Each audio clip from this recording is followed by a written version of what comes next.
Just one more question, okay? So we're live now, okay, Nate, on Facebook. Let me just finish this thing right here. Put my phone down. All right. So, Yeah, I need to put mine on silent here. yeah, that's the good and bad thing about having a jiu-jitsu school, you know? People call you like 24/7, huh? 24/7. Yeah. They call you and they send messages. It looks like people don't sleep. Sometimes 2 a.m. in the morning, you know? And I'm not joking. It's not even students. Somebody just looking for information. Oh, they're not wanting to join. They're just, hey, Uh, give me some pointers, that kind of thing. yeah, well, sometimes they want to join, you know, but I Yeah. really don't believe that someone that calls you at 3 a.m. in the morning, it's seriously, you know, like I think he was just maybe drunk or Yeah. could be depressed by himself and try to change his life. It could be, right? Yeah. But most of the time, I would say that 99% of them, no, it never worked. Never works. Yeah. Okay, so guys, we live again here on Facebook, and of course, I like to upload the video later to YouTube. So if somebody misses, and usually it's like it's a long conversation, people don't have time to sit and watch the whole thing, but they can always watch later on YouTube. Okay, at Gracie Barra Spring Hill channel on YouTube. And today we have with us Nate Barrett. That Hey, guys. I just Hello. met him, but he's my best friend already. Of course, it looks like I know him for a long, long time. But Yes, he's sir. brand new to Jiu-Jitsu, brand new to Gracie Barra Spring Hill. And let's talk to find out more. Okay, Nate. So first, what I know from you, okay, Nate? You did boxing, Yes, sir. okay? You were married. You have 2 kids, That's right. and that's it. That's all you know. Yeah, and you like guns. Yes, very much. That's the only thing I know about you. Can you tell me more about yourself, a little bit more? Yeah, absolutely. So I'm from Indiana originally. Grew up in Indiana, went to undergraduate at Purdue University and studied industrial management. So that's kind of the long and short of how I ended up in Spring Hill, Tennessee. I had an interview with what was at that time Saturn Corporation, later became completely taken over by General Motors during the course of while I was there. So that's the GM plant, and that was my introduction into manufacturing. And in 2008, I left GM and I went to law school at Ole Miss in Oxford, Mississippi. So I practiced law for about 5 or 6 years and met the gentleman that I'm currently working for in one of my continuing legal education classes. And he kind of saved me from the attorney world. So I'm a recovering attorney now. And brought me back into manufacturing leadership. So I'm currently the director of manufacturing at a company called Military Systems Group in Nashville, and we make gun mounts and turrets for primarily our primary customer is United States Special Operations Command, but we have a few other of our allies that we deal with as well. Awesome. So you're a lawyer. Yes, sir. But I try to keep that secret. Because man, I bet it's like I was just talking to Dr. Joe the other day. It's like, man, once you tell someone that you're a lawyer or a doctor, there's always someone with a question. Yeah. Right? Oh man, by the way, since you're a lawyer, can you help me with this right here and blah blah blah, right? Right. I was just telling Dr. Joe, man, I don't know how we could handle that because I bet everybody gets to you. He says, man, my elbow hurts. What do you think I should do? Yeah. Right? And I think lawyers the same thing. Man, I have this going on. What do you think I should do, man? Yeah. And even more crazy are the what if questions. Hey, what if such and such person did such and such, and then would they go to jail for this amount of time and that, And I have now, since I know that you're a lawyer, I'll be one of Yeah. those, right? You can pile on. I'll be one of those with lots of what if, because actually I was just waiting for a lawyer, Man, I have all kinds of friends that close by, at the gym. Yeah. We have doctors, engineers, IT guys. Man, I don't have a lawyer here yet. We need a There you lawyer. go. We need someone like. It's awesome. All right. So welcome, okay? Welcome to the gym and welcome to Jiu-Jitsu. It's very good to have you. And Thank you. as far as I know, man, you have an amazing family, amazing kids, right? Appreciate that. Your Yes, wife sir. is very friendly as well. It's Yes, awesome sir. having you with us. Okay. So yeah, about your past. So you work with industrial, and you were a lawyer. Okay, that's awesome. That's about your Yeah. past. That was my first question. Okay. Let's take that as my first question. Good. Okay. So So do go. I get a turn now? Yes, you can ask me whatever you want. Okay. If All I right. don't want to answer, I'm gonna make an excuse and let's not say, no. But I'm very open. Okay. So Professor Reggie, I was thinking through, I was preparing for the interview and thinking through, and it's, I liken this to some of the experiences that I've had with my current company is, we're getting into some software, into the world that I'm not really familiar with. And it's kind of like, well, I don't know what I don't know. So I decided I'm not going to ask a whole lot of questions about jujitsu because I don't even know what to ask. But that's And that's the good part, yeah. So a lot of my questions are just family, business. I have one or two jujitsu questions in here, but that's kind of the That's awesome. direction I'm heading, and I hope that's okay. Yeah, of course. So, Professor, one of the things I'm curious about, and I'm sure a lot of other people are curious about as well, is just tell me about your life growing up. What was your family life like? What did your father do for a living? What kind of neighborhood did you grow up in? That sort of thing. God, Yeah. awesome. Like I grew up in a poor neighborhood in Fortaleza, Ceará. Okay, it's northeast of Brazil. It's a beautiful city. It's on the beach, but it's a big city, and then with that come like violence and everything. Okay. And my mom, she was a teacher, like a preschool teacher, like elementary school, right? Right. But I remember that my mom, she went to college after I was born. So it was me and my brother. I remember being like 5 or 6, and she was dragging me around to the campus, to having classes. And I used to wait outside of her classroom. My brother would just take off playing everywhere there, and my mom would leave the classroom. Where are my kids? So and it was tough for them. And we didn't have money at all. So my mom was saving money. My mom couldn't work so because she was studying. My dad was working for the government in Brazil. He was traveling a lot. Um, but then she graduated and she got this job at this elementary school. And it was awesome to me watching that, having my mom working so hard to get a better life, to go back to school. And after that, when I was older, that was just to finish her like what I say this to be able to teach. It's not Right. even in college. No, that when I was a kid, it was in college. Okay. When I was an adult, when I was about to graduate from college, that's when she decided to go back to college. She was already like 50 something, I guess, or almost 60s when Wow. she went back to college to graduate to do like it's called I don't know, like to be a teacher, pedagogy Okay. or something. I don't know what it's called. But then she graduated. She did like 4 or 5 years, and she graduated. Was awesome watching my old mom, between all those Yeah. young ladies, and having her college Yeah. degree. And after that, she did a master's degree, and she just kept studying. It was awesome. But going back to my neighborhood, was a bad neighborhood when I was a kid growing up. Like I said, my parents didn't have much money, so we moved like to this project area. The houses were very cheap, right? But the crime was already very high.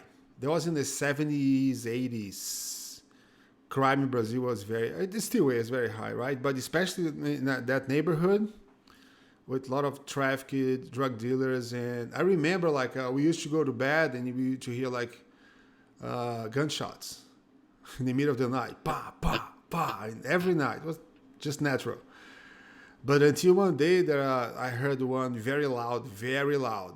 It looks like it was in our sidewalk because we're so close to Wow. my bedroom, right? Bah, very loud.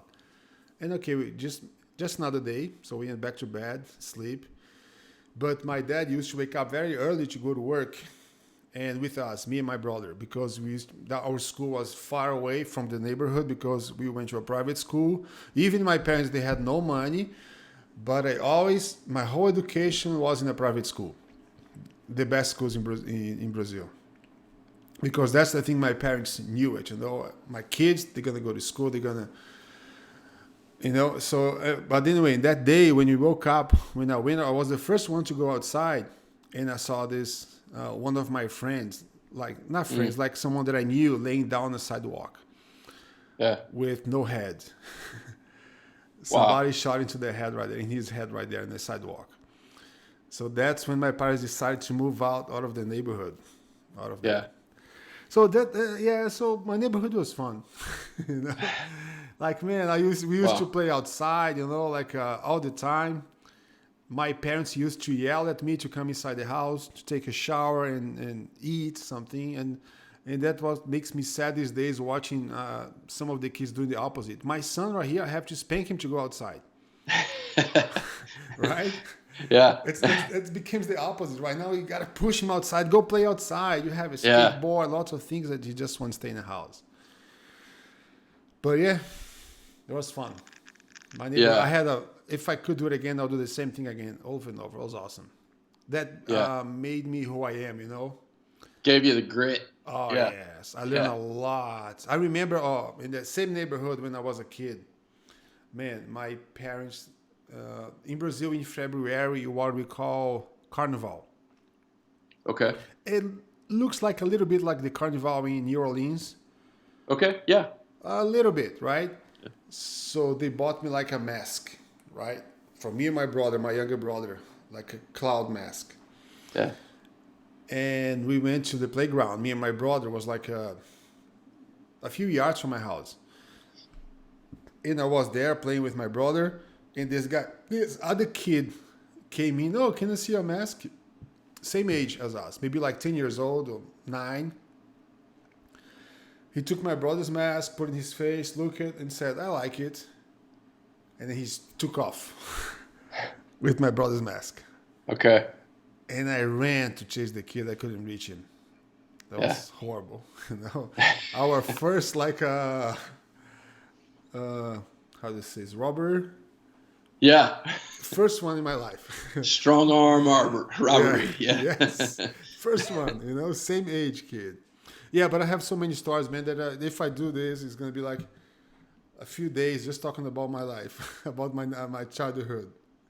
Yeah. Well, I can definitely appreciate what you said about your mother. So, a very similar story for me. When I was 12, my dad passed away. He had a heart condition, and he passed away. And my mom, she only had a high school education, and she was a stay-at-home mother. So, very similar story in terms of just admiring her and what she did. So my younger sister and I was going into junior high. My younger sister, she was in elementary school, and my mom immediately started taking night classes to get her education degree to teach school. So it lined up that by the time the assistance from the government that we had, my father's Social Security, by the time that ran out, my mom had timed it well so that she had her degree and she began teaching and she could support us and send us on through college. And same thing. So after she got her 4-year degree, then she went back and got her master's degree as well. So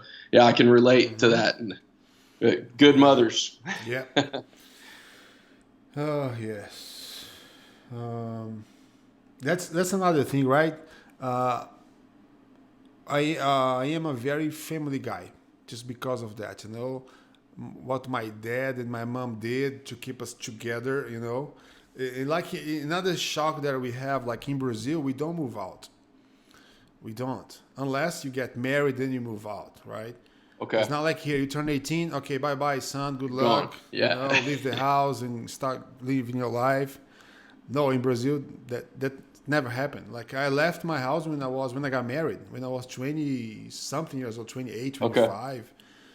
And either way, my mom said, "Are you want to move in with your wife, or how it's gonna be?"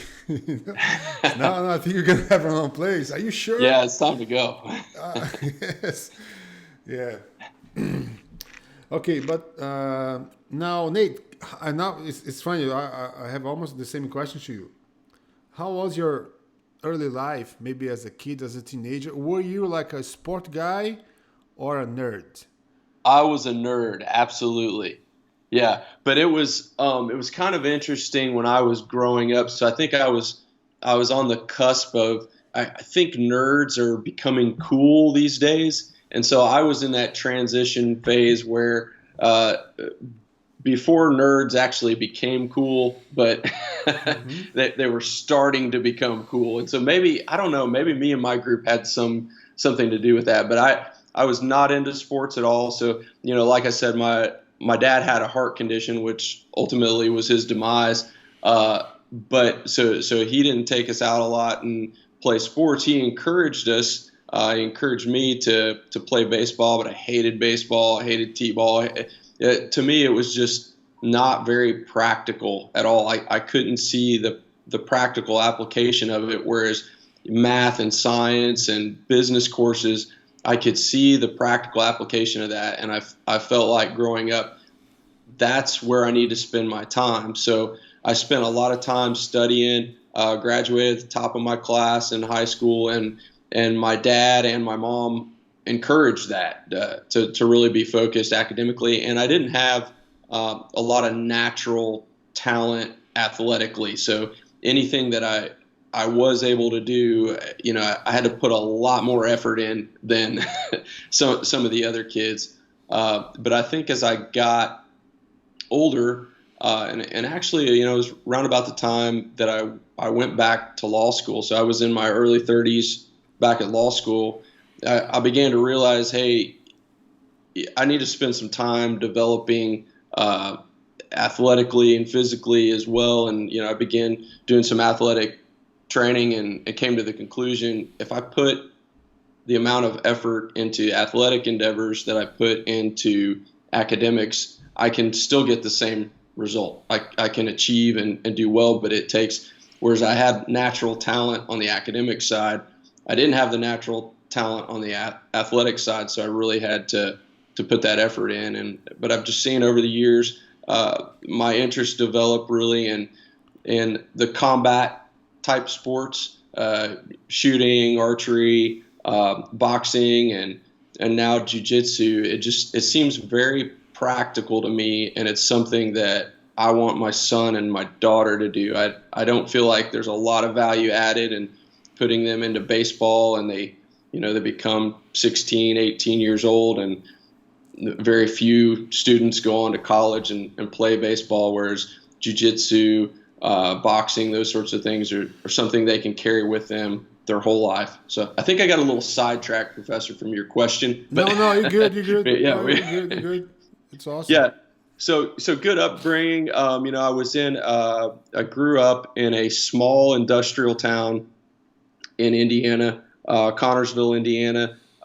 If you go back there today, much of the industry has dried up, and there's not a lot there. So there's a lot of poverty there now, and probably not so much when I was growing up, because there was just a lot of manufacturing going on, a lot of good manufacturing jobs. My dad was a purchasing agent, a buyer for a big industrial company there growing up, and my grandparents, aunts, and uncles all worked in industry and for automotive manufacturers. So there was a lot of enterprise there at the time, and it was a solid Midwest type town. Just a good place to grow up. But yeah, sadly, it's kind of taken a dive since then. But parents laid a great foundation for me, and Mom actually moved down here to Tennessee with me when I relocated. All right. Your turn. Oh, okay, great. So I think Wait a your second. early years, your background into how you got here. I'm sorry, say again? Are we getting some interference? Yeah, we did. Yeah, we're fine. Okay, there we go. Uh, so transitioning, Professor, from your early years growing up in Brazil to now, can you take us through your journey from when you first encountered jiu-jitsu all the way to moving to Thompson Station, Spring Hill area, and opening the school? Yeah. So long story short, right? Of course. Uh, well, I met jiu-jitsu when I was old already, right? Actually, Okay. when I was 13, one thing that I think it's funny is that when I was 14 years old, and I played basketball my whole life, okay? Since I was, I think, 10 years old up to college. So I had a scholarship for the best schools in my hometown just playing basketball. And with that, I was too skinny. And my coach said, man, you need to get stronger. You got to put some weight. And my mom signed me up at this gym in downtown, my hometown. It was like 40 minutes from my house. I had to take the bus every day to go there just to lift weights. But when I was there, like lifting the gym to go back home, the bus stop right across the street, they had this big sign. In Portuguese, they would say Jiu-Jitsu Academy, Professor Sa. And I thought, what the heck is Jiu-Jitsu? Right? Because I was sitting waiting for the bus and looking. So I blame a bad marketing for me not start Jiu-Jitsu earlier. Yeah. Bad marketing, because it says just Jiu-Jitsu Academy, Professor Sa. No, Professor Sa Jiu-Jitsu Academy. Okay. And I said, what the heck is Jiu-Jitsu, right? And I was sitting there looking at this big sign, huge sign. And they had a picture, like a frame by frame, of a guy rolling on the floor, rolling over his shoulders. That's a technique that we do to learn break fall, how to Okay. fall. But back then I didn't know that. I just saw like a picture frame by frame, coming this way of the same guy standing, turning, rolling, all the way there. And I said, what the heck is he doing there? Like cartwheels or. So I never cared to go inside and look because if they had something more appealing outside, maybe I could walk in. Hey, let me see what it is, and put my head through the window. Yeah. Man, I like that. I want to do that instead of this. It's oof. And then today I would be like a red belt by this time. But it's fine. So so I started training jiu-jitsu later, right?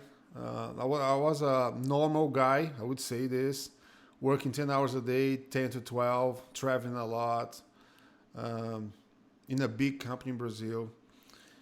And then I was just training, and I start competing. I enjoying competing.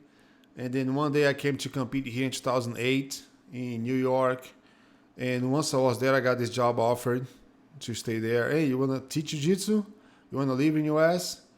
And I said, no, that's interesting. Let's call my boss. Yeah. Because my wife was at home, right? And I called my wife and said, what do you think? And then she said, man, let's take it, do it. But it's like, man, it's like changing your whole life. Yeah. And let's say you go to a law school and somebody offers you a job to play soccer. Yeah. Okay? And then you say, well, I never thought about that. Quitting everything and become a soccer player.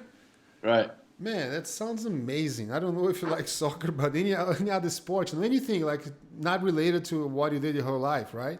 Right. I said, man, that's interesting. And living in a different country, learning my family, my kids, their English is going to get way better moving here. And then I took the job. So I moved. I was here. I didn't go back to Brazil. I just stayed here and then applied for my visa while I was here. And it took us 6 months to bring my family. Back then, my wife, my daughter, and my oldest son. Okay. And then, yeah, they came here 6 months later, and here I am. And that was in 2008? That was in 2008. Yeah, it's back Okay. in Pennsylvania. Yeah. Wow. Pennsylvania. And what were you doing? What were you doing as your day job at that time? I was a commercial consultant. Okay. Which is, but I worked for just one company. I didn't have different customers, just one company. So pretty much working for the sales department to find solutions to like any kind of problems. Like for example, you have something that is not selling in some part of Brazil, and I had to figure out why. What's the problem? Why it's not selling? It's like the sales representative that's not doing a good job, or it's like the product is not good. No, the customer doesn't know the product. What's going on, and what we have to do, and stuff like that. Yeah. It was pretty cool. I like it, but I was traveling a lot. Yeah. A lot, you know. So Well, that's wild. So you took the big entrepreneurial leap of faith and switched careers onto something more exciting. I changed a career and money for a better lifestyle. Yeah. You know, no, I have a way better lifestyle. I can play with my kids. I can, you know, I can't compare. I don't have as much money as I had when I was working in Brazil. I had a way better life than I have here so far. But I have thing that money can't buy: time. Yeah. I have time to stay with my wife, my kids. You know, I wake up every day. I could wake up every day if I want, like 8:30 a.m., 9 a.m. I wake up at 6, by the way. But I could wake up later if I want to. I can come home anytime I want, you know. Yeah. It's better, way, way better.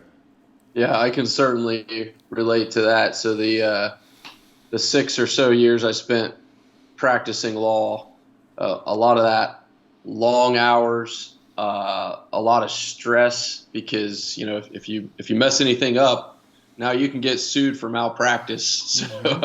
So very, very concerned about, you know, doing everything exactly right. And I was just irritated and frustrated all the time. So this opportunity came along to go back into manufacturing, and I kind of knew that manufacturing world anyway. So it's a better lifestyle. I get to come home a little earlier, and you know, when I leave the shop, for the most part, things are left there, and I don't have to worry about what's going on when I'm not there. And Dr. Joe just said, and all the good friends, yeah, of course. The friends are the best part. Right. Yeah, Okay. for sure. My turn. Very simple question. Okay. Why BJJ? Okay. This is a good question. So I've had a few, I'll call them touch points with BJJ, but I've never jumped fully in, and it's almost been like a funnel that has brought me here. So about 4 or 5 years ago, I started boxing at Title Boxing Club in Cool Springs. Really enjoyed that. Met a guy while I was there who did Muay Thai, and he also had some experience with BJJ. And they started a Sunday morning MMA class. Now, this was, we weren't learning a lot of technique. It was primarily a fitness-focused course. So we did work on a heavy bag and work on a ground bag. We were never sparring. It's like title boxing is more like a workout program, isn't it? Or That's right. It's more technical. Yeah, the instructors have technical backgrounds, most of them, not all of them, but it is very much a fitness focus. Yeah, so it's you know, if you think of like a cycle bar, You're not really riding a bike, but you're simulating that. It's the same sort of thing. Gotcha. You're not really boxing anyone, but you're simulating that. You're hitting the bag and you're learning the technique. So when I began taking the MMA fitness course, it piqued my interest in MMA in general. And so about 2 years ago, I started watching UFC, and I'd never really enjoyed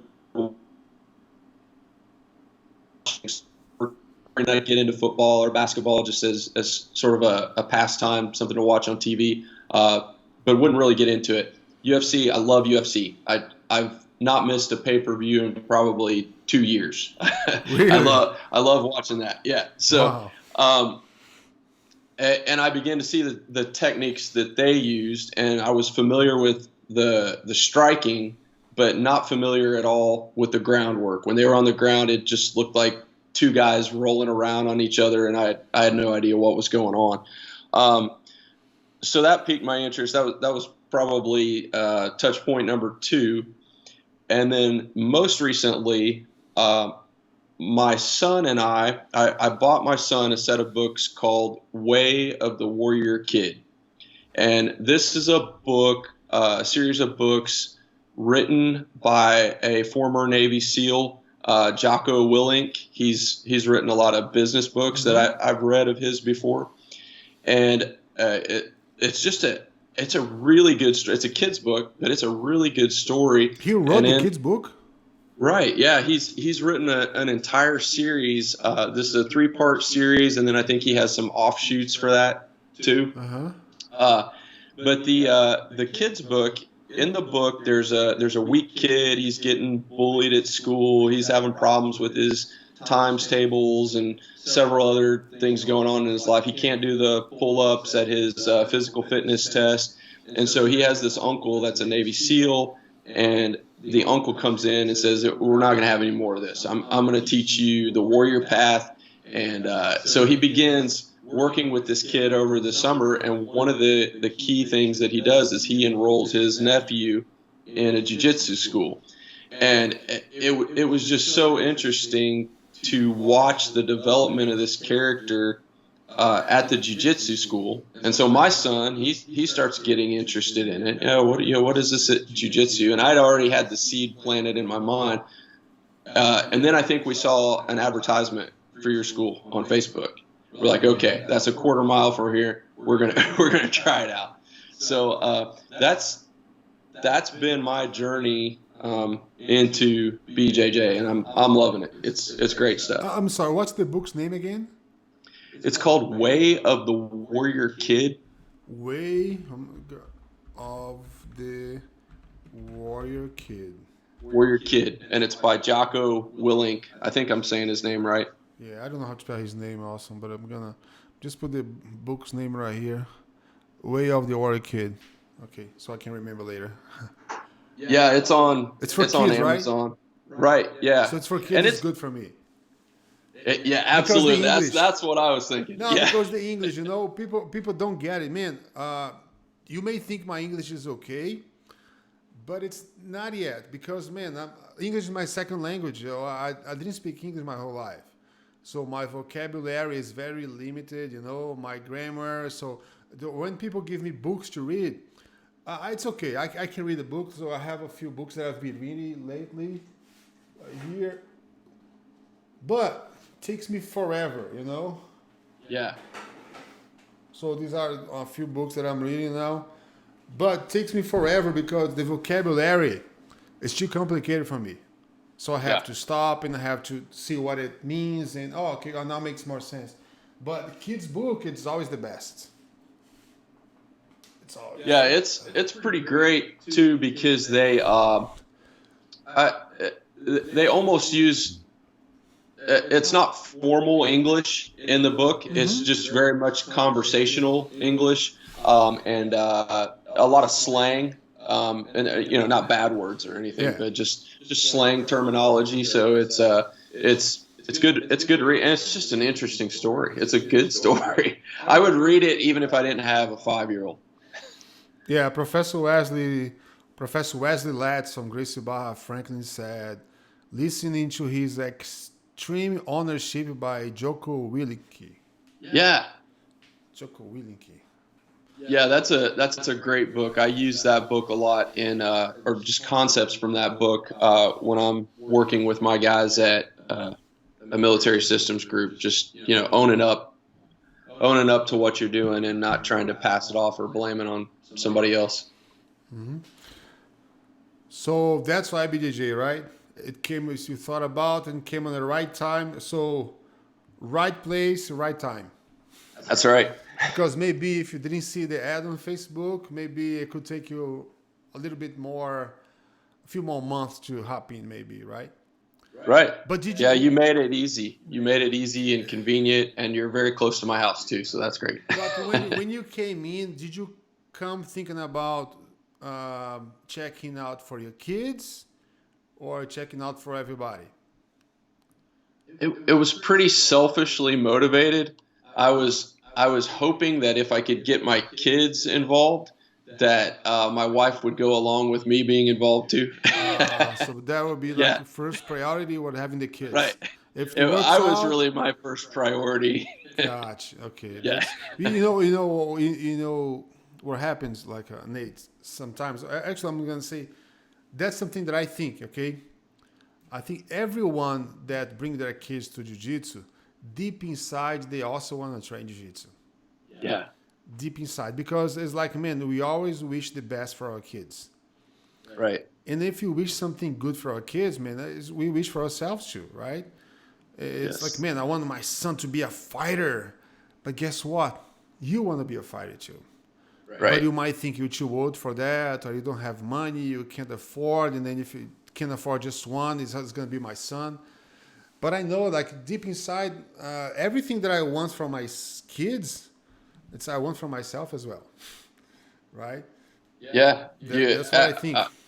yeah. I think about that all the time, and I mean, you articulated it much better than what I have. But a lot of times, what I push my son to do or guide his interest in are things that I either wish somebody would have led me in early on, Hmm. or it's like, man, if I had the chance to do my life over again, this is what I would have done. And so, yeah, for right now, Yeah. I never served in the military, but I work around so many great guys who did serve, and I think, man, I wish that I would have done that. And so I spend a lot of time with my son teaching him, how to shoot, watching and reading about the military, and he's very interested in Mm-hmm. joining the army now. So it's like Yeah. goal accomplished. Yes. Yeah, It's the same thing. Like my son, he's joining the military. He just said yes. yeah, But deep inside, that's what my plan to was join the military. yeah. But I didn't have time. I was already too old. So okay, That was me I'm gonna pass exactly. the By the torch. Since I can do it, my son is gonna represent the family. right.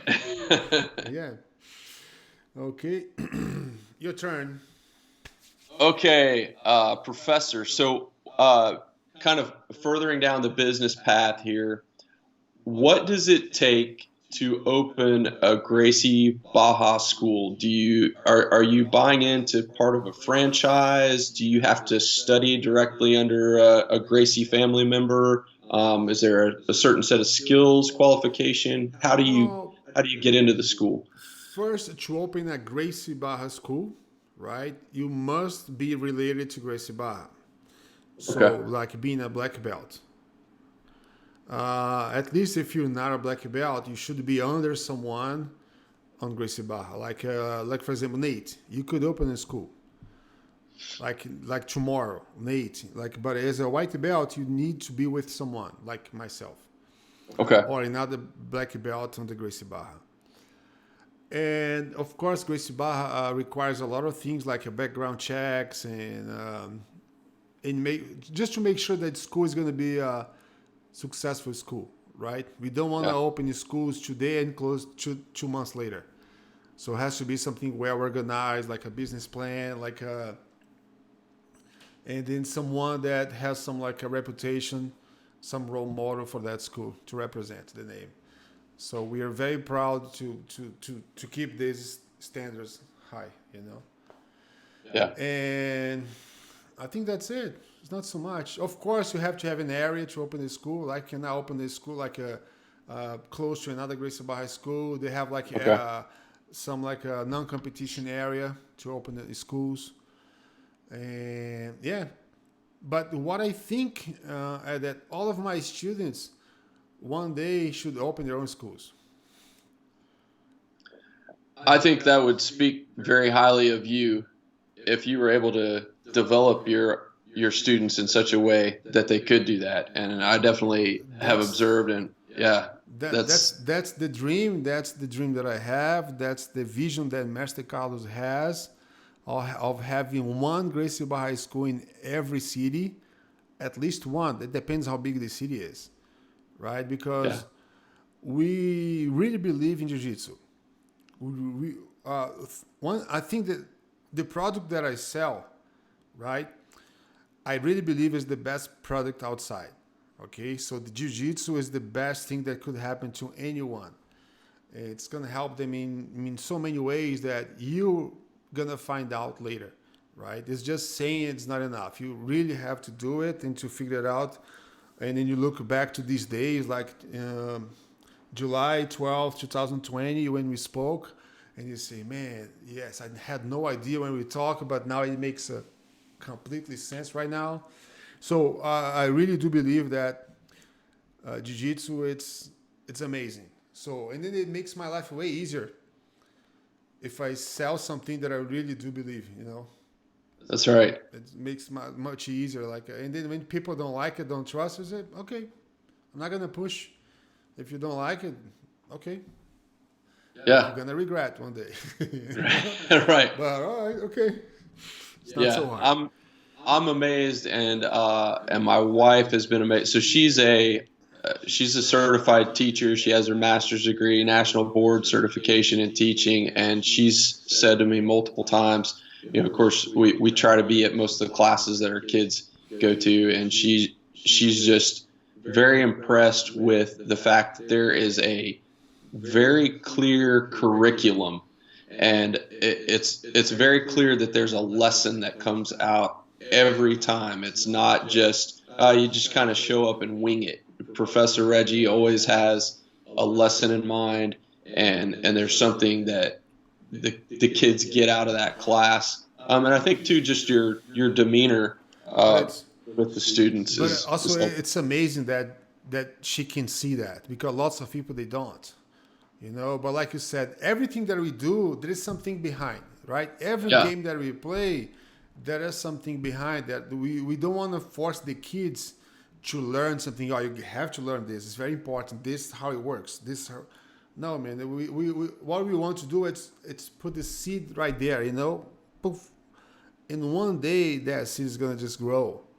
So, and then now it makes sense, and now he's doing it. Like I mean, I have so many examples. Just the other day, my son is 19 years old now, right? okay, And then he was showing one technique, and he asked me, "Dad, is this right?" He called me in the corner here. He showed me the technique. Is this right? I says, "Yeah, of course." Oh, where did I learn this? He was asking me. He says, "Man, you have been doing that since you were a little kid. You yeah, just can't remember." So that makes sense. You see, so it's there already. It just one day they're gonna take it out and use it. yeah. Levi said something similar to me in the parking lot.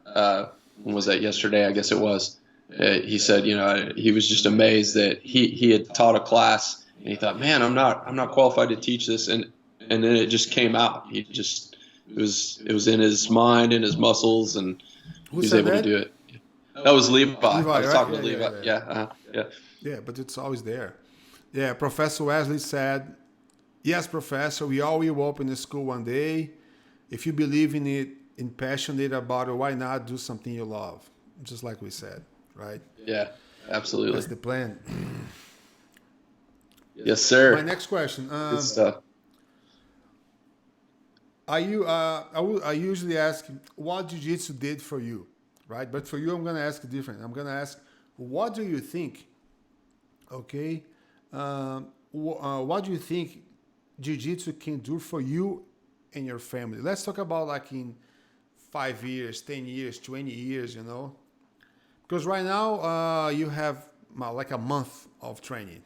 Yeah. So that means like maybe like tops like 8 classes, Right. right? So you Yeah. just learn how to tie your belt and you step on the mats. So I'm already Right. asking, what do you think? And I want you to be like completely honest, you know. You just say whatever you think it's gonna happen to you, or man, I don't think nothing's gonna happen, you know, but I'm here, but you know. Yeah. What do Well, you think? so I'll tell you what I hope, Professor, is, my vision for it is I don't like to get involved in things and just kind of dabble a little bit and then get out and move on to something else. I like to get in and stick with it. And I try to instill that in our kids too. And so my vision is that this is something 4 to 5 years from now, my son and I will be able to roll together.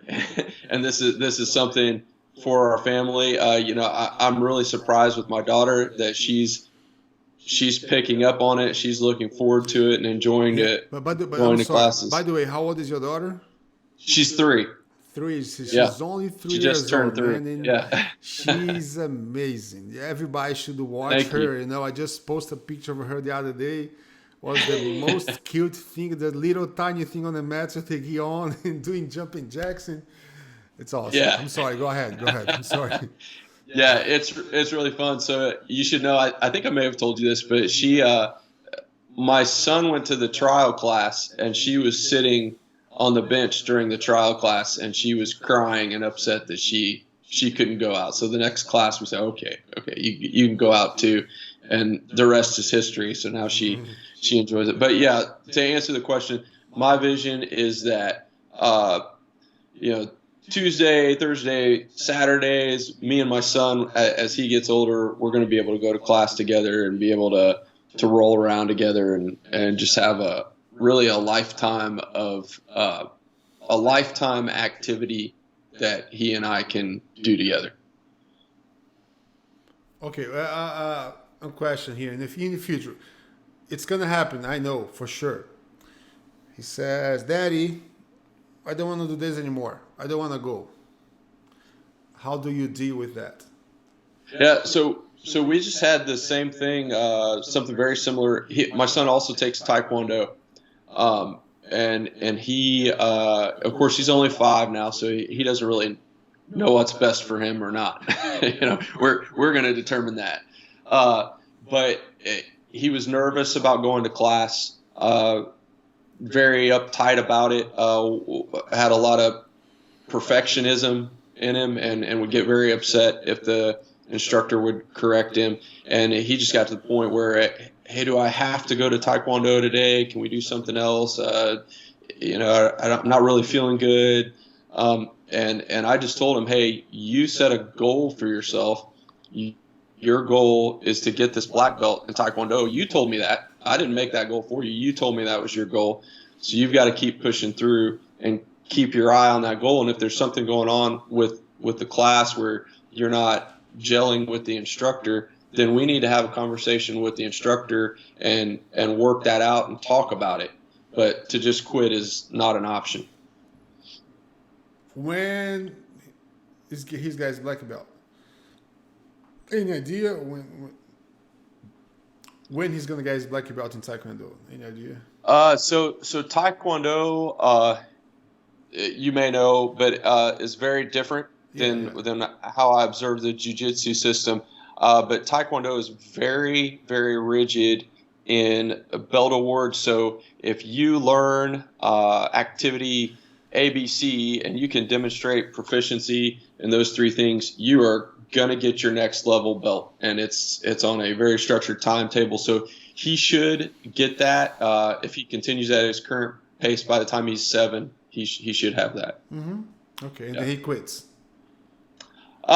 He's saying now. So we had a conversation with his instructor and kind of worked through the things that was disturbing him, and he's just enjoying it now. So I don't, what I'm trying to instill in him at this point is the same approach that I have to jiu-jitsu and also boxing is, hey, you don't want to The belt is just a symbol of what you've already done. So if your only goal is just to get the belt, then that's probably not a good goal in and of itself. You really need to obtain But the knowledge.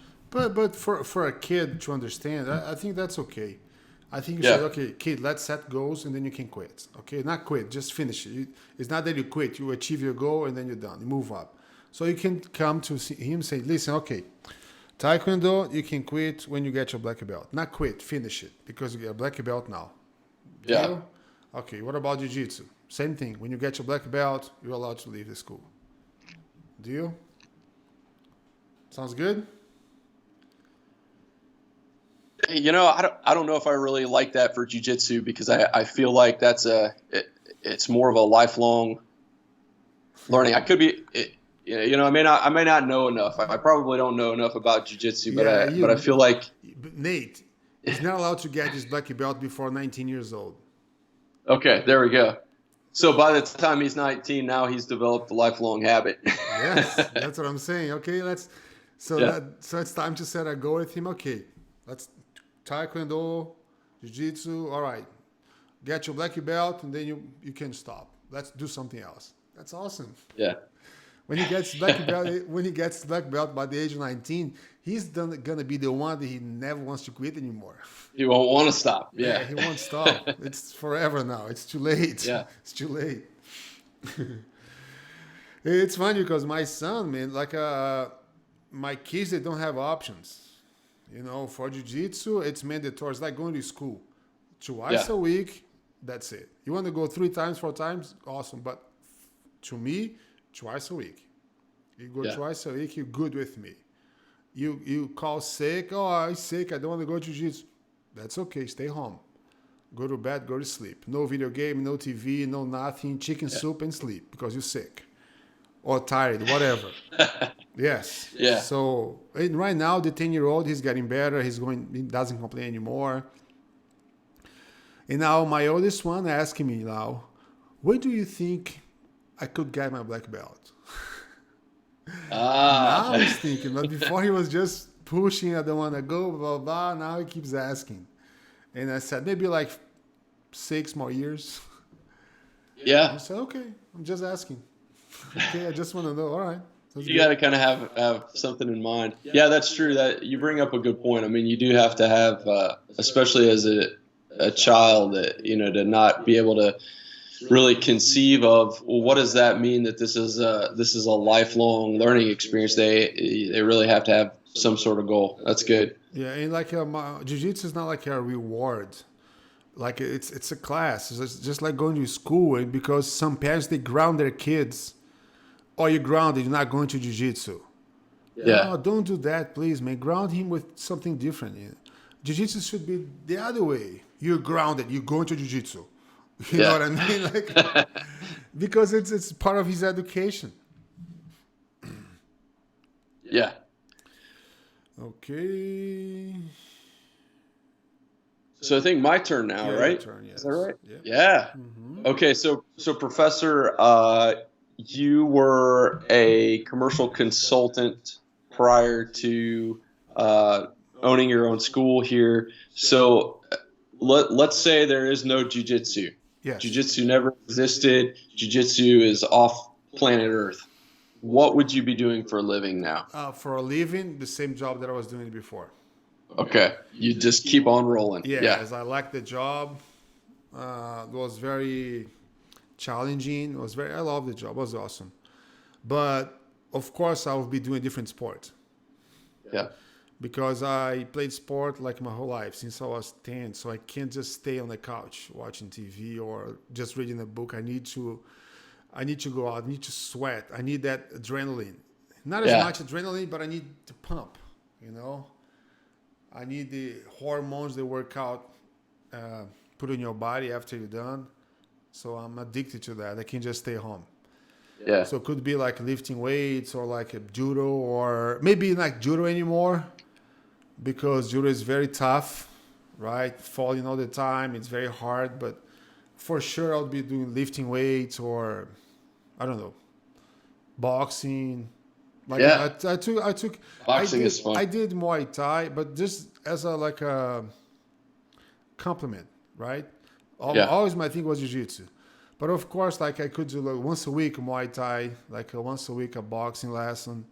I try, man, I'm not going to say all the martial arts, but I train a little bit of almost everything. So at least the basic, like you cannot lie to me, you know? Yeah. I know what a jab is. I know how to throw a roundhouse kick. I know like all those things. So it's not easy to lie to me because I did everything a little tiny bit.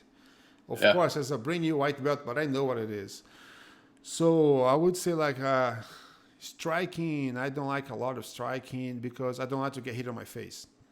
Yeah. If I was just hitting the bag, it's fine, you know. But get punched on my face, and I just don't like it. I had one punch in my face once. I had a concussion that I had a headache for Oh like man.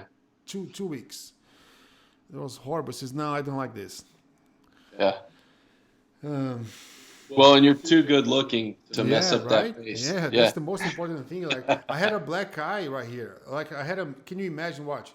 I was training like a Thursday night or Wednesday night. I can't remember. And I had to take a flight next morning to see one of our biggest customers in Brazil. So I was training with a kid. The kid was 14 years old, and he threw just a jab, jab, jab, jab, and I dodge. As I dodge, the jab just touch a little bit right here, scratch it, and I had a little bit of burn. I didn't have nothing on my face, you know, like had gears or like oil, whatever, nothing. So he just hit it and scratched a little bit, just scratch it. So right away it burned a little bit, just a little tiny bit, you know. But next day I had a black. I woke up with a black eye and a headache, the concussion, just for that. Wow. This is just a wow, man. Something Yeah. is wrong with my head. Maybe my brains are loose already here, and you know, just touch and give me the headache. And that's when I decided, you know what, man, I'm just stick to jiu-jitsu, you know. Yeah. And there I was in the jiu-jitsu class because back then we used to do like kind of MMA in jiu-jitsu Okay. classes. We Yeah. would like, okay, guys, stop, take the top of the gi off, put the gloves on, let's do some sparring. And it's okay, but light sparring and pop, and that's it. It was horrible. Yeah. You know, I had a little black eye a week or so ago. It's kind of cleared up now, but From jiu-jitsu, right? yeah. Yeah, but yeah, that's another thing that I don't like to lie. You know, man, accident happens. Yeah. But I'll be honest with you, I have more injuries from basketball than from jiu-jitsu. Yeah. I can imagine. Way more. So jiu-jitsu is safe. Yeah. If you play safe, of course. If you go crazy, even play golf, you can get hurt. If you go crazy. Well, the good thing was it gave me a lot of street credit. Oh, I believe it. Yeah. Yeah. I Can you show up at imagine? work, everybody's like, man, yeah. How did you get that? You say jiu-jitsu. Yeah, that's right. I've been mastering the art of Brazilian jiu-jitsu. Wow. Yep. Okay, what do you think is the biggest misconception that people have about jiu-jitsu?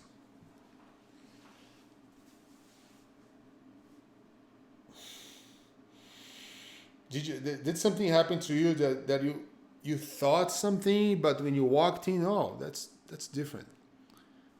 That's not how I expected or anything. Yes, and I think there's a couple of big lessons that are starting to hit home with me. One was yesterday, but I've been observing it and just hadn't heard it articulated yet. So you helped with that yesterday. So Michael was showing us some sweeps, and at one point you said to him, you know, he kind of got stuck in showing what his technique was, and at one point you said to him, just go with it. What feels like the right next natural step? So I think the big thing for me, you know, kind of with my thinking and a lot of other instances, I'm kind of a very black and white, person, rule follower, and here are the steps you have to take. And so I try to memorize these different steps, and I thought maybe jiu-jitsu was the same way. So you do A, B, C, it results in this. But what I'm beginning to see is that there's not always just one right answer. There's multiple ways to get the same or similar result. That's awesome. And you're right. That's it. Like you don't have to try to memorize anything because you can't. It's impossible. We don't have just one technique. We have millions of techniques. And if you try to memorize, you just go crazy. Yeah. Yeah, and that's hard for me because I've been thinking to myself, well, do I go home and try to practice because so law school was very much that way. Law school was, hey, if you have 1 + 2, it's going to equal 3. You follow these steps and you're going to get this result. And so I naturally just think that way. And what I'm beginning to see is that it's really the repetition and showing up every day and building the tools that you have available. And I'm hoping someday it'll all fall into place and I'll be like, wow, okay, how did I get here? This is great. Have you heard about that? Jiu-jitsu is the human chess. No. You never heard? Yeah. So that's a cliche. Jiu-jitsu is the human chess game. But it's not a cliche. That's real. Okay. Yeah, I see what you're saying. Yeah. It's real. So if you know how to play chess, or if you know how chess works, you should have an idea how jiu-jitsu is. So if you always think like that, jiu-jitsu is chess. It's the same thing. Yeah. So that's going to give you a better idea. It's not just like 1 + 1, but there's lots of what ifs. What if? So a lot of different options. It depends where you go. You're going to give your partner like a lot of different options. So I would say 2 things. Well, jiu-jitsu is a chess game. And the other thing, it's based on leverage. That's it. Watch. If you learn physics, if you like physics, if you study physics, you're going to be an awesome jiu-jitsu player. That's it. I was a C student in physics. Okay. I might take a while. Yeah. But if you know that jiu-jitsu is physics, that's going to help a lot. Okay? Don't think that jiu-jitsu is something else. It's just physics. It's just about leverage. How can I take this guy down? I'm not talking about fighting. I'm talking about just pushing, okay? I have something standing in front of you. How can I take this thing down? Right? If it's a ball, how can I take a ball down if it's already on the floor? You says, man, I can't. The ball won't fall. The ball is going to roll, but it won't fall. Yeah. Right? So if you know that, it's going to help a lot. Because you're going to see lots of people trying that. Yeah. Trying the impossible. It's like trying to move a wall, right? In jiu-jitsu. You're going to push, but it's going nowhere. It's like, man, you're trying to push the wall. You don't see that? Just go around, go through the door, instead pushing the wall. Yeah. It says, ah. And it clicks. Yeah. Yeah, it says, ah. Yeah. Well, I'll say that so that was another of maybe not a misconception, but just my way of coping with a lack of skill was just, I'm in pretty decent physical shape. And so the last several weeks, or at least the first couple of weeks, I should say, I'm just trying to power my way through every session, power my way through any type of grappling or situation that I'm in. And I've been going home and my arms just feel like lead and they're sore and my hands are sore. My forearms and biceps just feel like they're going to fall off. And you said to me, I think it was last week or maybe early this week, you stopped me at one point and you said, are you using the technique we just learned, or are you just powering through this? I'm like, Yeah, I'm just powering through it. And I kind of made a determination in my mind that if I can't get the advantage, if I can't win the situation using the technique, I'm not going to use power to overcome that. Because a variety of reasons. One being that when I go home at night, I'm very sore, and I don't want to continue that. But also, I want to make sure that I solidify that technique in my mind, and that I'm actually doing things the correct way. And there'll be times, of course, when I face somebody who is physically stronger than me, and I won't be able to overcome them with the strength. I'll have to use the technique. Yeah, I'm gonna put it in a different way. Let's say you're trying to get on top of someone, right? You Right. push and he bounces back. You push, he bounces back, and you push, he bounces back, and you just kept pushing, and he just kept bounces back on top of you. It's like, man, when you have a gun, a pistol, and you're in a range, and you're shooting, bang, bang, and there's like a misfire. That's how you say it. Okay. Yeah. Like you have 12 rounds, but on the sixth one, it says click. It Right. doesn't go. What do? You keep clicking the trigger, click, click, click, click. What do you No. do? Usually I drop the magazine and rack the slide, and And you look inside, what's going yeah. on, and you reset the boot. Let me try again. That's the Right. same thing, you know. The guy was trying to sweep, instead stopping and see what's going on. Okay, let me check right here. This is a misfire. No, he just kept holding the trigger. Click, click, click, click, click, click. Man, it's not gonna fire. You don't see that? You did it Right. twice, 3 times, 4 times. It's not gonna happen. So you stop, reset, cock the gun and try again. It's the same thing. So you can relate jiu-jitsu to everything in your life. Yeah. To guns, to your work, it's the same thing. Yeah. Your turn. Yeah. Absolutely. My turn. Okay. So, Professor, personal question here. Yes, please. Tell me about the biggest obstacle you've had to overcome in your life, and just tell me about what was the situation, what was your reaction to it, and what was the result. Can we be more specific because we had so many? Yeah. So we've kind of hit on we've hit on Jiu-jitsu business. aspect, Uh, jiu-jitsu life, or I think life. Let's talk about life. life. What a big thing that I had in my life. Yeah. Let me just think. I have so many. Let me just pick one. Right. Just one. Uh, I got fired once. That was really bad on me. Yeah. I can relate. That was the only time I got fired. Yeah. And I thought, oh, I'll be fine. That's okay. I'm good. I can get another job quickly, very quick.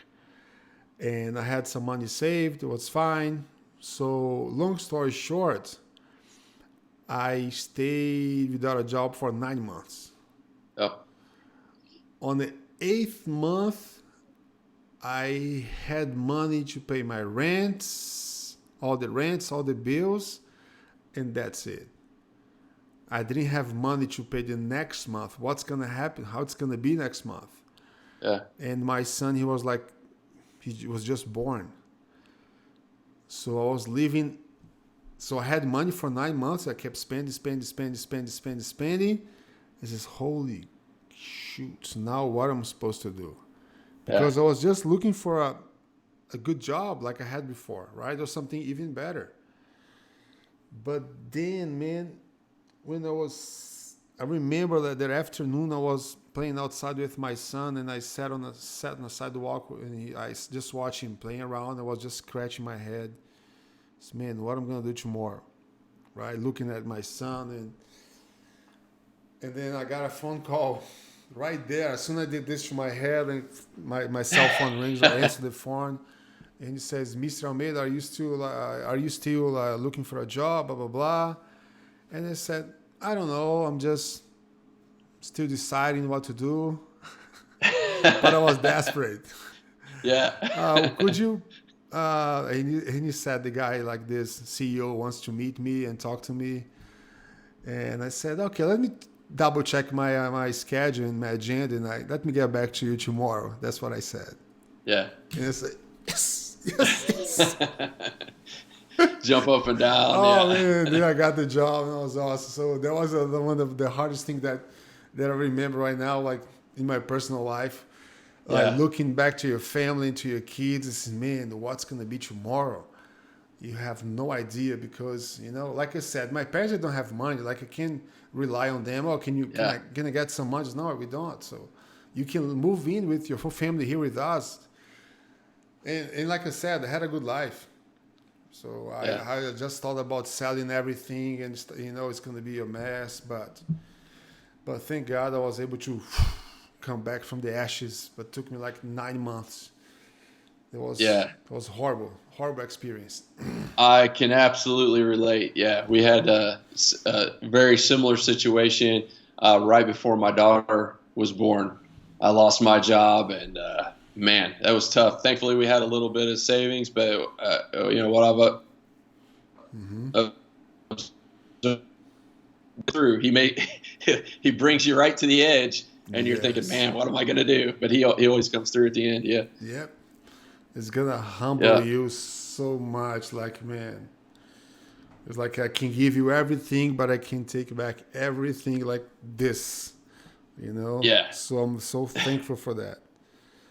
And I know that, I know that everything that I have right now, tomorrow, it's just another day. Like so many times, Nate, moving to a different country is not easy. Okay, different language, different culture, friends, family. Yeah. It's like, man, your whole family and friends are back in your hometown. Your childhood friends, like so your best friends. So when you move here, you have to create new friends, right? Yeah. And it's not easy to create like real, true friends. I'm so lucky that I can say I have real friends. Yeah. And let me tell you what is a real friend. Real friend is when you call someone and say, I need your help, and he says, I'll be there. No questions asked. And that's what I call real friend. It's not like, oh, I need your help. It says when, why, what, blah, blah, blah, and I ask, okay, man. Yeah. So if I call someone and say, I need your help, I expecting for them to say, I'm on my way. And they say, Yeah. no, it's not right now. Oh, okay. So I thought we need it right now. No. So because I'm the same thing, when somebody calls me, I'm like the Batman. Call me, okay, I'm on my way. I'm there. And my wife Yeah. knows already. She's the same thing. If you call her, I need your help. Okay, I'm on my way. That's What great. should I bring? Like a shovel in a body bag or what? It's always Yeah. it's always like that, man. Yeah. And it's harder as we get older to, I think, to have friends like that. Yeah. But sometimes we do and we don't even know, Yeah. right? Sometimes we do and we don't even know because they don't need to demonstrate, I guess, most of the time, right? And Yeah. I think that's how I am too. I don't need to I like my wife. I don't have to tell her that I love you every single day. I have to show that I love you. Demonstrate with acts. It's like way better than just saying I love you, I love you, I love you, but then actually acting. Right? The same thing with friends. You don't have to say it that, oh man, you're my best friend. No, but just act like a best friend. That's it. Yeah. Absolutely. Do you think in your head that anyone can train jiu-jitsu regardless age, size? What do you think? I feel like the right answer is yes, but I don't honestly believe that. After having gone through 3 weeks of class, I know the physicality involved in it, and I think, for instance, let's say I had an arm injury. I couldn't use my arm. I couldn't use my hand. I had some other physical ailment. I think it would be very difficult to go to class and learn the techniques and execute them effectively. Like what? If you have an injury or if you have like a birth defect or something? Yeah, any of those things. So yeah, if let's say I was missing my left hand, I think I would really struggle through class. Or I have heard that that there are guys wheelchair bound who are still able to execute jiu-jitsu. But man, I give kudos to those guys because I think for myself, I don't see how it's possible. It is possible. You just have to get used to it, and your body gets used to it. So so your answer is my question again. Do you think anyone can train jiu-jitsu regardless age and size, or like you said, birth defects? How do I say that? Yeah, like a disability of some sort. Disabilities, anything? Yeah, and I think You I know said this is not the right answer. No, there is not. I just want to hear from you. What do you think? Because that's why we're here, right? I want to hear from you. Because my opinion is, what do you think, Nate? It's like what most of people outside think. Yeah. No, my thought, Professor, is no. I think if you had a disability, you could not effectively train jiu-jitsu. Okay. So I'm going to say you're wrong, okay? Good. I'm glad you're telling me. Yes, you're wrong. And I'm so glad you're wrong. Because let me just say one name here, for example. His name sounds French.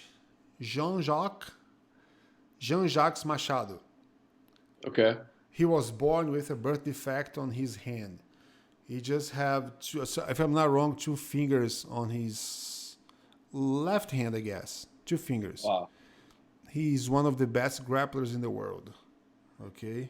He won ADCC. He won, man, he's a beast. He was a beast. He's old now, right? He's like almost 50s to 60s, I guess. Maybe 50s, I guess. I would say 50s. But birth defect, he's one of the best. Wow. And can you imagine hold the gi like this? No, I can't. Just 2 fingers in one hand and 5 on the other hand. Your body adapts.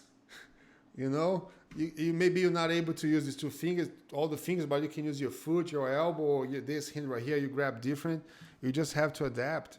So that's the beauty of jiu-jitsu, man. Everybody can do it because all the techniques that are not very strict, you know. I'm going to show you that you must grab like this. But if you don't have, you can grab like this, or like this, or like this, whatever. And then you're going to learn how to use your body. You know, you're going to learn how to adapt techniques to your body type or to your disability. I have friends that have, he was born with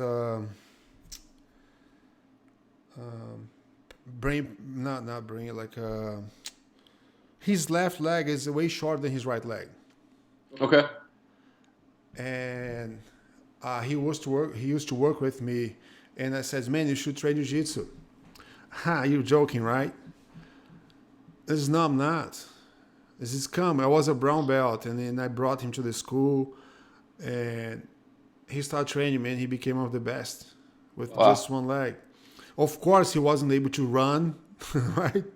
Yeah. But he would do something different during the warm-up. If you can't run, do jumping, jump push-ups, do something, you know? He would do warm-up, doing something different. But he became awesome, man. Lost a bunch of weight. His confidence, self-confidence, weight, boost. Yeah. Because first he was just a handicap guy. And then he became a fighter. I can beat everybody here. I can kill everyone with my bare hands because now I know how to protect myself. Yeah. Man, you should see his face coming from this young kid, maybe like 20-something years old, right? With no self-esteem, no self-confidence, always looking down because he was a handicapped kid. Became like, man, who cares? I'm good. You know? My leg is nothing. Like I had another guy that he was blind. Completely blind. Like he was born with no eyes. You know? Okay. Jiu-jitsu and judo. He got his black belt in judo. He got his black belt. No, I think jiu-jitsu, he didn't get his black belt yet. One of the toughest guys that I ever rode with. That's crazy. So many things. Like, you know, of course, what we have to do is to adapt the training for you, right? Yeah. I think jiu-jitsu for everyone, right? But the classes has to be different. Okay, I cannot teach the same class to the same group of people. Like I cannot teach the same class that I teach to Nate, which is 40 something, 30 something. 42. 42 years old with Yeah. a family, and I cannot teach you the same way that I teach a 22-year-old kid. There's a football player in college or wrestler that is not going to school. He just want to be a fighter. So if I have two different group of people, the class is going to be different. Yeah. I cannot teach the same. So with the body and age, it's the same thing. I had students like 65 years old or 75. I had students for all ages. And that's why I like jiu-jitsu. That's why I love jiu-jitsu. Anybody can do it. Anyone, like girls especially, because the girls they think they're very fragile. Oh, I can't do this. It's too hard. Man, you do whatever you can do on the mats. If you can't, just don't feel embarrassed, but don't do it. Yeah. Especially if it hurts. I say this, man, if it hurts, why are you trying? Oh, because I have to. No, you don't. Stop doing that. Do something else. If you have a bad knee, don't jump. Don't do jumping jacks. Just stay right there. But some people, they feel embarrassed because they want to be part of the group. And that's the biggest thing, Right. If I put like a 500 pound guy with everyone else in a regular class, like a fundamentals class, he won't be able to do jumping jacks. But man, move your arms. You have how many calories you're gonna burn just moving your arms up and down slowly. Right. But guess what? Your first class, you just move your arms, and I can guarantee you that in 1 year you're gonna be doing jumping jacks. But the first part, that's the hardest for them because they feel embarrassed. You know what I mean? Oh, everybody is doing it. I can't. Or like kids used to say here, they say all the time here in the US, I'm not good at this. I'm going to quit. Yeah. Man, that's what impresses me the most here. Listening that from a kid. Oh, professor, I'm not good at this. So, man, where did you hear that? Where that comes from? From the parents, from the teacher at his school? Because it has to come from somewhere, right? Yeah. Saying that I'm not good at this. Man, it's your first class. Of course you're not going to be good at it. Yeah. Of course. And I'm not good at this. That's why I'm here, because I still want to get better, Okay, but I think I got lost on the answer too. Yeah. Well, no, I think that's great. And that just continues on, Professor, with my evolution and my thinking of just seeing things as very structured and a certain set of rules and black and white into, like we just said earlier, there's more than one way to get to the same or similar result. And so, yeah, I'm glad you said that. Yeah. Awesome. Okay, and now your turn. My turn. Oh, here's a fun one. Get into a little drama here. Tell me about a time, a time when you had to either part ways with a business partner or a student, and what was the scenario? What was the situation? And how did you resolve that? I'm sorry. Can you reformulate the question? Yeah. So was there a time, Professor, where you either had a business partner or a student that was a part of the school, and things just weren't working out? You had to dismiss that student. What was the situation? Oh man, I'm lucky. I can't remember that I had to do that so far, but I would. Yeah. But I would. Like in cases like misbehaving, but it's very hard, very rare to happen, especially here here in Spring Hill or Thompson Station in Tennessee, which would be like misbehavior would be like okay, back in Brazil, for example, right? Street fights. Yeah. Okay. I got at the school and I had this guy proud because he's beat the other guy at the bar. Okay. And then I heard about that and I came and talked, hey, man, what happened? Oh, this guy, he was like saying bad things about me, about my family. I walked in, he pushed my chest and then we fought, but I choked him out, Professor. I'm good. And I said, no, that's not good, man. You're not supposed to fight on the streets. So you are suspended, like for example. Yeah. We would do that. Like, what does a suspension mean? It means you're not allowed to train for 3 months, but you still have to pay your dues. Oh, yeah, that would hurt. Yeah. Yeah. So that is if it happens again, I'm gonna cancel your membership. You're not welcome here anymore. We don't Yeah. need bullies at the school and just stuff like that. But thank God, it never happened. Right? You never got up to that point, like, or even have to have a conversation with someone. Usually, if something is going on that I don't like, I usually call, hey man, you have a time? Let's grab a cup of coffee. Yeah. It says, what's going on? You know, like, man, why are you acting like this? I had one time that two students fought on the mats. Wow. Yeah. Because like they were like one purple belt and one blue belt. I saw that they were going rough on like a rolling session, then stood up and slapped each other, and I had to get in the middle. Hey man, you go take a shower, you go home, and I call you later, we talk. And then they took off, they left. But then I called him and said, man, sit down, let's talk, and what's going on, what happened, and then we have a meeting, and then they're fine, best friends again. Yeah. It's not, because man, it's like it's a fight, right? Yeah. Even though it's like you choking someone, and maybe he's not in a good mood that day.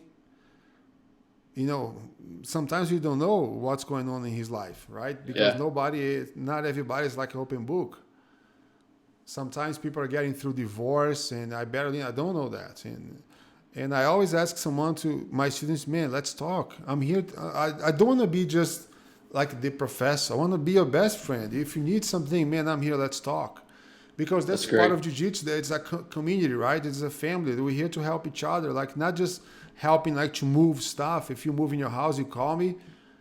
It's not just for that. It's for something else. I have guys like call me, hey, professor, you have 5 minutes. We'd love to talk to you. And I'm always talking, you know. And that makes me so happy when I'm able to share something like maybe I'm not teaching something, but I'm sharing, you know what, man, that happened to me once, and that's how I did. And maybe that you could use something with you, you know, like based on my mistakes that I made. And I'm always glad to help. Always. And I expect people come to me and ask for help too, because I really like to help. And so that never happened. Like, once in a while I call someone and says, hey man, can you come here tomorrow early so we can talk?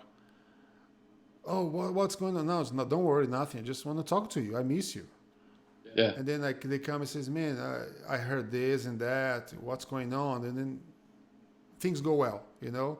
Because I think also the key for the success is the conversation. You got to talk. Yeah. You know, if you got to put outside. If not, if you just keep to yourself, it's never good, never. Yeah, that's very true. You know, we've seen the same thing. Like I was telling you earlier about my son with the Taekwondo instructor. He had a lot of tension. Not the instructor. My son had a lot of tension and stress in going to class. But having that conversation, it just changed everything. It's the instructor. You know, I didn't know you felt that way, and I didn't know this bothered you like that, and it was able to change his perspective. So that's great. And just talk, just be a man. And sometimes people are afraid to talk. They don't want to have confrontations. I says, man, it's not a confrontation, it's just talking. Sometimes, most of the time, things get better after you talk. Yeah. Did you ever think about quitting already? You just took 1 month. So it maybe is too soon, maybe not, because I'm thinking about quitting every day. What about you? You never thought about quitting already? So at the very first week, we were trying to get our schedule straight, and the thought at least crossed my mind. And Carrie and I, Carrie, my wife, had some conversation. Hey, there's just too much going on with work, and you know, we're taking John Warren, our son, to Taekwondo, and he's going to be starting school soon. Did we jump into this extra commitment too soon? So I guess from that perspective, just the scheduling and the time commitment, there was conversation about that. But I guess maybe the thoughts crossed my mind. Yeah, my muscles are really sore, but I just know from doing boxing and that sort of thing. It's like, well, you just have to push through, and eventually things will get better. So yeah, I'm still in the first month, so maybe next month we'll talk more. But Yeah. people like they take one class and they quit. Yeah. Maybe 2 classes, that's too much. That's not what I thought, and it's hard. Yeah. I had one guy that came to me and says, "Professor, want to cancel." So sure, no problem. Let's cancel. Here's the paperwork, but can I ask why? Oh, it's too hard. Yeah. That's what he said. It is hard. It's too hard. It is hard. I says, "Oh, did I lie to you? Like when you came here, did I say it was easy?" No, you didn't. No, don't get me wrong. It's just too hard. I'm not ready for this. It's okay. But son, life is hard. Let me just tell you this. He was a kid, like a high school kid. Yeah. Life is hard, okay? But anyway, okay. Yeah, it's tough. I don't.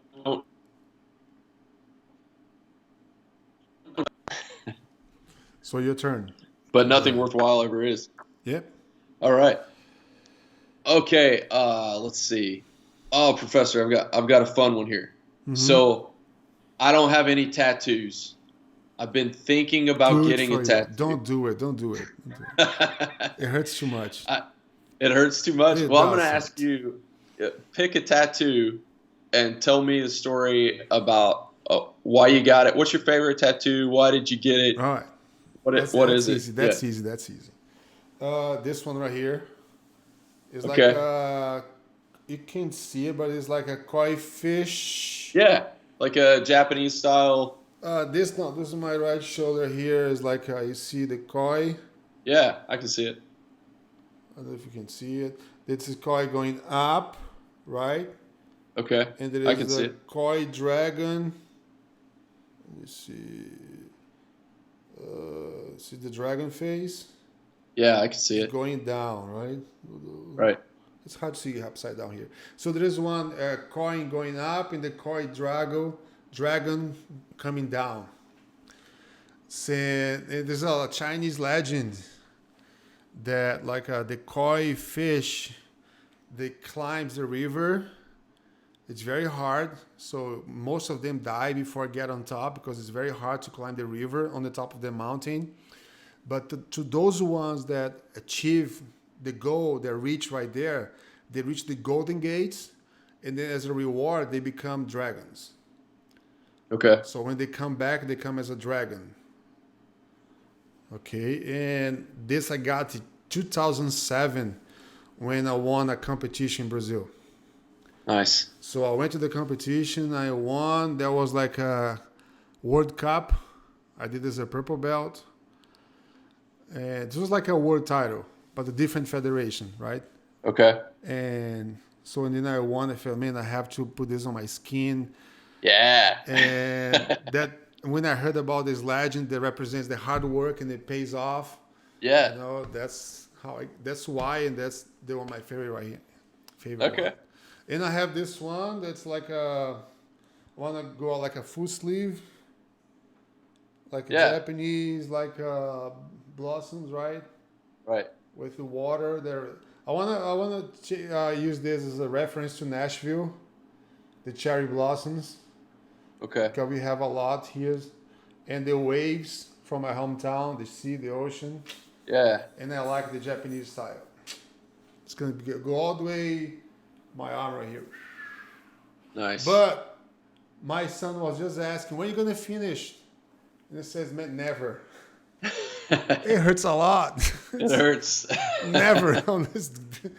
Just keep this story right here. I'm going to keep telling people I'm going to finish one day, but I'm going to finish, yeah. Yeah. Not right now. Not right now. You got to stay committed, Professor. Yeah, I am. Yeah. I will finish it. Okay. I didn't quit. I just didn't say when I'm going to finish. Oh, and the best part is, you know who did this? Jordan. No. Really? Is he a tattoo artist? Yeah, he is. I didn't know that. Okay. Yeah. I was talking with him in the locker room the other day. Okay. Yeah. Awesome. Very nice. That's Even though better because one of my students, right? Yeah, That's awesome. it's very It's gonna be meaningful. on That's my good. skin forever.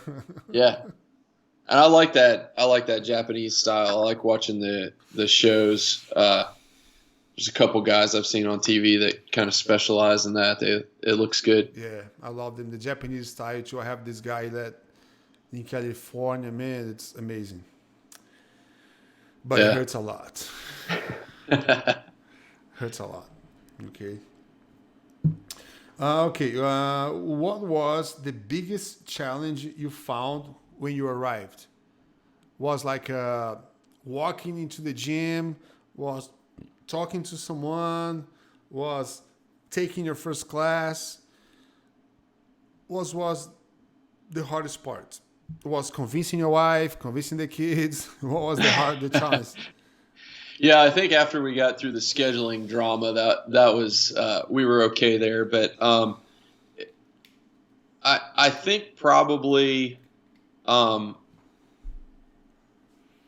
actually in engaging in the grappling and the fighting. So I'd never really wrestled. Any type of sparring that I'd ever done was very minimal contact. So just getting comfortable being that close to someone that I didn't know, and just jumping right into it, But I think the personalities that we have at the school were very welcoming and helping and helpful to me to get over that, especially the more experienced guys, the blue belt and the purple belt guys, just kind of coming along with a very the heart of a teacher. They all just have the heart of a teacher, and they're not going 100% against me. Really there to help me learn. But yeah, actually engaging in that close physical contact was probably the hardest thing to overcome. But I'm becoming very comfortable with it. For me, my biggest challenge was because I thought that everybody there was like a meathead when I was a Okay. white belt. The first time I walked into jiu-jitsu school, I didn't want to go. I just went because a friend of mine convinced me to go, like spoke with me like for months before I got into the school.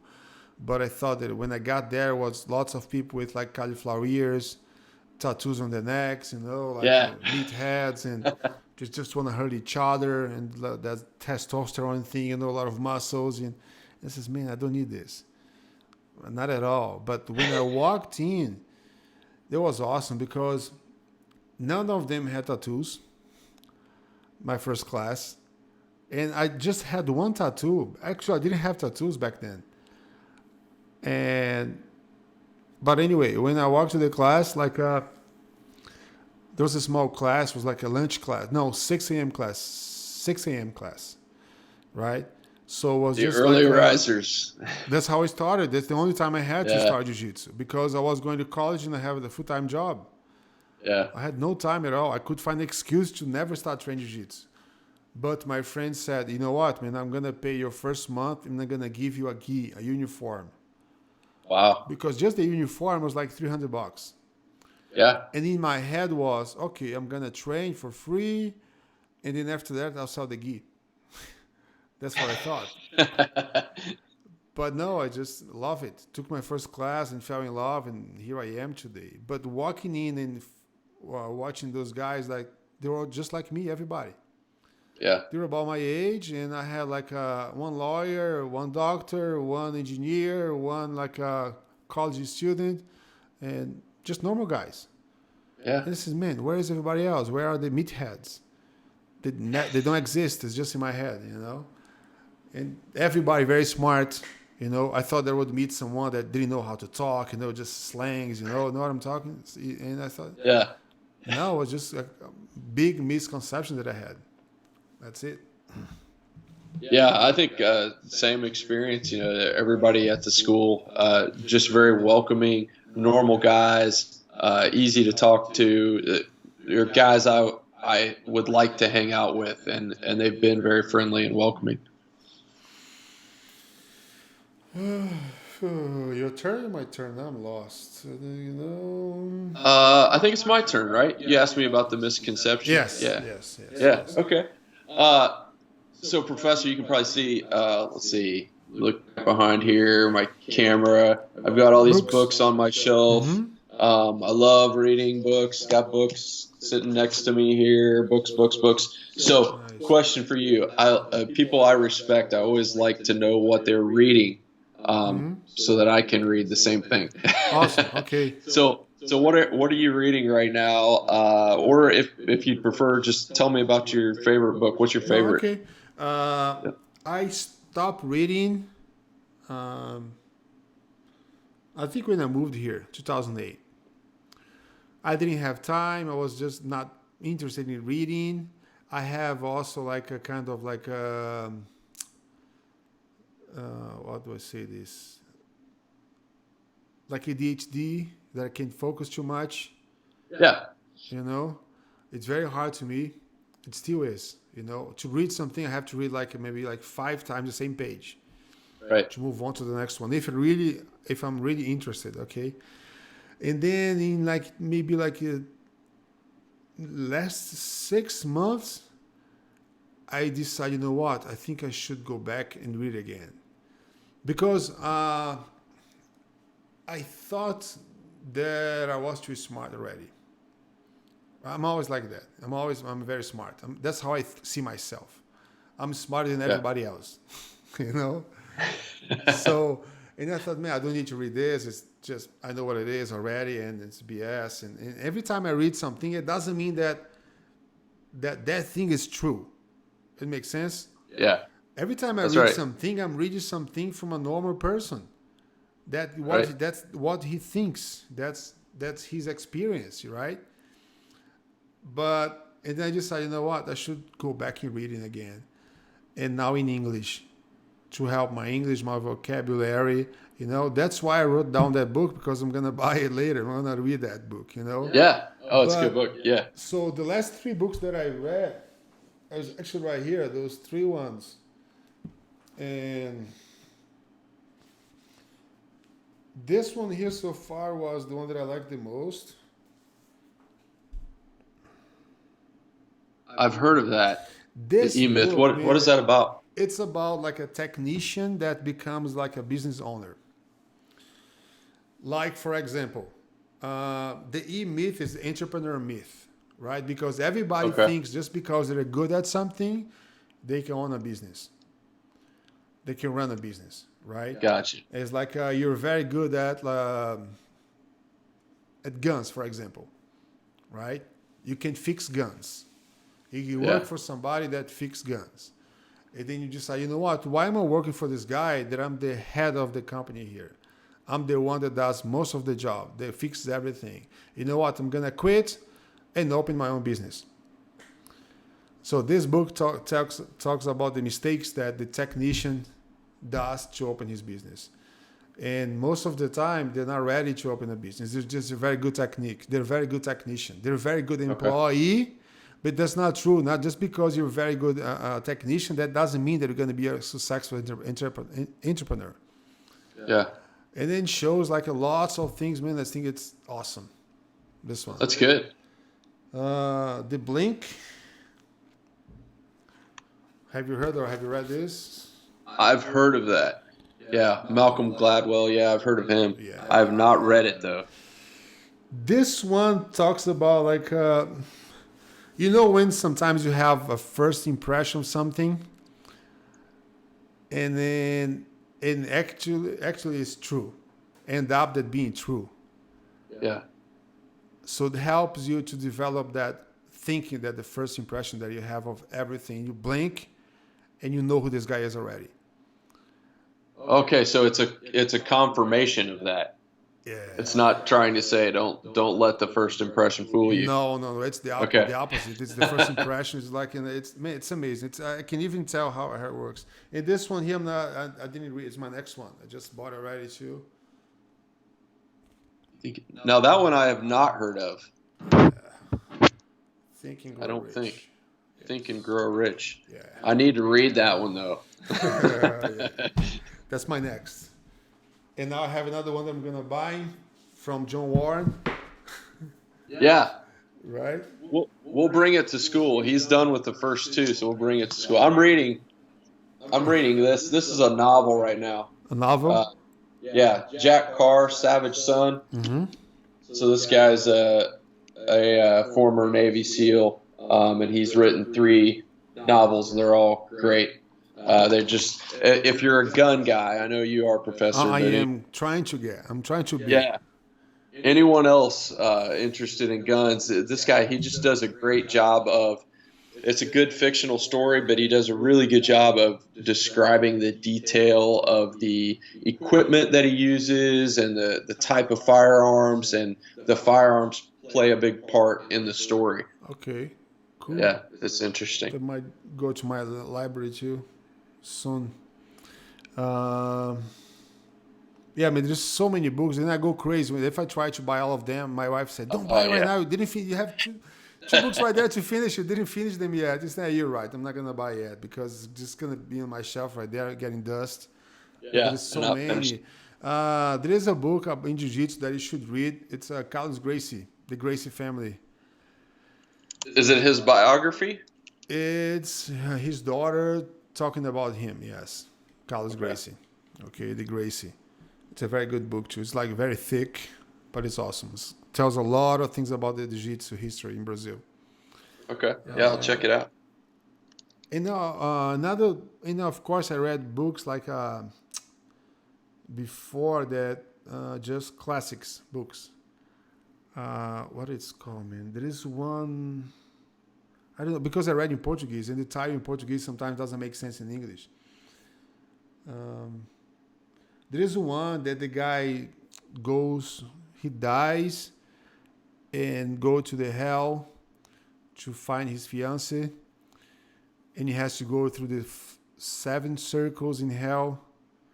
Oh yeah, is that Dante's Inferno? Dante is that what Alighieri, okay. Yes. Yeah, Man, I've never read it, but Dante Alighieri. I'm just acting like I have. Yeah, the Odyssey Dante Alighieri is amazing. Yes, and Mobb Dick. Oh yeah. So all these books, so I read all of them. Like all the classics. Yeah, all the classics. Yeah. And I like to read books that wasn't written to sell. Yeah. So I like more like art book, somebody wrote because I need to put this outside. And then instead like books like, okay, I need to share what I know about business. Yeah. Because I'm going to make more money doing that. I'm going to sell a bunch of books. You know what I mean? Right.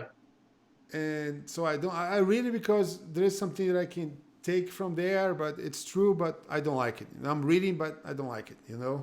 You know what I'm saying? Like someone that does something for money, it doesn't bring my attention. Yeah. If that's the sole purpose. Yeah. Yes. Yeah. I think I have my last question. No, right? Oh, yes. Okay. How has your perception changed about jiu-jitsu or self-defense since you start training? Did they change something? Well, I think I hate to give you the same answer, Professor, that I had earlier when we were talking, but it really is true. My perception has changed about it is not a strict step-by-step program to execute this move. You do A, B, C, and D. My perception has changed to, well, you could do A, B, or C, but you may also do X, Y, or Z and get the same result. So I think that's the biggest thing that's changed for me. And also, second to that would be just the idea that we've already kind of spoken about of just resisting the urge to power through a move or use your physical strength and your power to dominate the opponent, and rather employing the technique. Okay, it's a good answer. Yeah, it's a lot of changing, perception changing. Yeah, in just 3 weeks. Yeah, right. Yeah, I can't wait to have this conversation again, like in 5 years. Yeah, same conversation in 5 years. It's gonna be awesome. I'm gonna be talking But to what I you. see with it, Professor, is that it's almost a lesson I have to relearn every class I go to. So I probably caught that at least in words the first couple of classes, but I had to experience it time and time again to realize the reason I'm going home every night and my arms feel like they're going to fall off is because I haven't really learned that lesson. Okay. Yeah. All right, your turn. Okay, my turn. So, Professor, if you had just one message, so you're on your deathbed and you can't run the school anymore, and you just have one message to pass on to this new jiu-jitsu white belt. What is that message? Uh,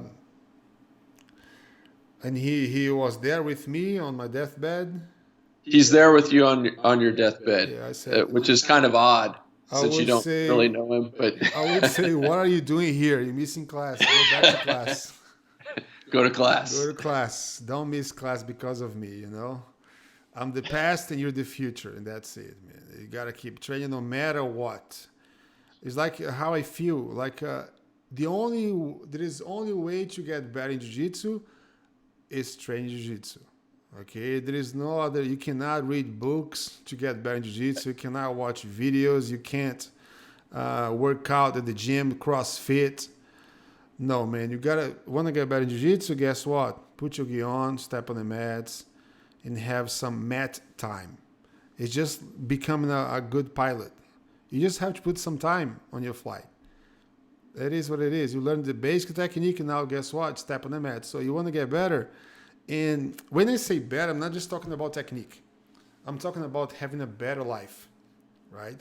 So you have a better life, man. It's on the mats. The jiu-jitsu is gonna help you in so many ways that it's very hard for me to tell you right now. Like talking about what's gonna happen to your future, Nate. Right?